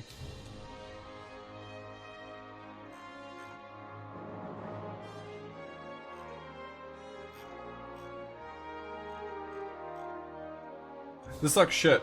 I'm gonna go hang out with Sky. I just want you to know that this problem has soured me entirely.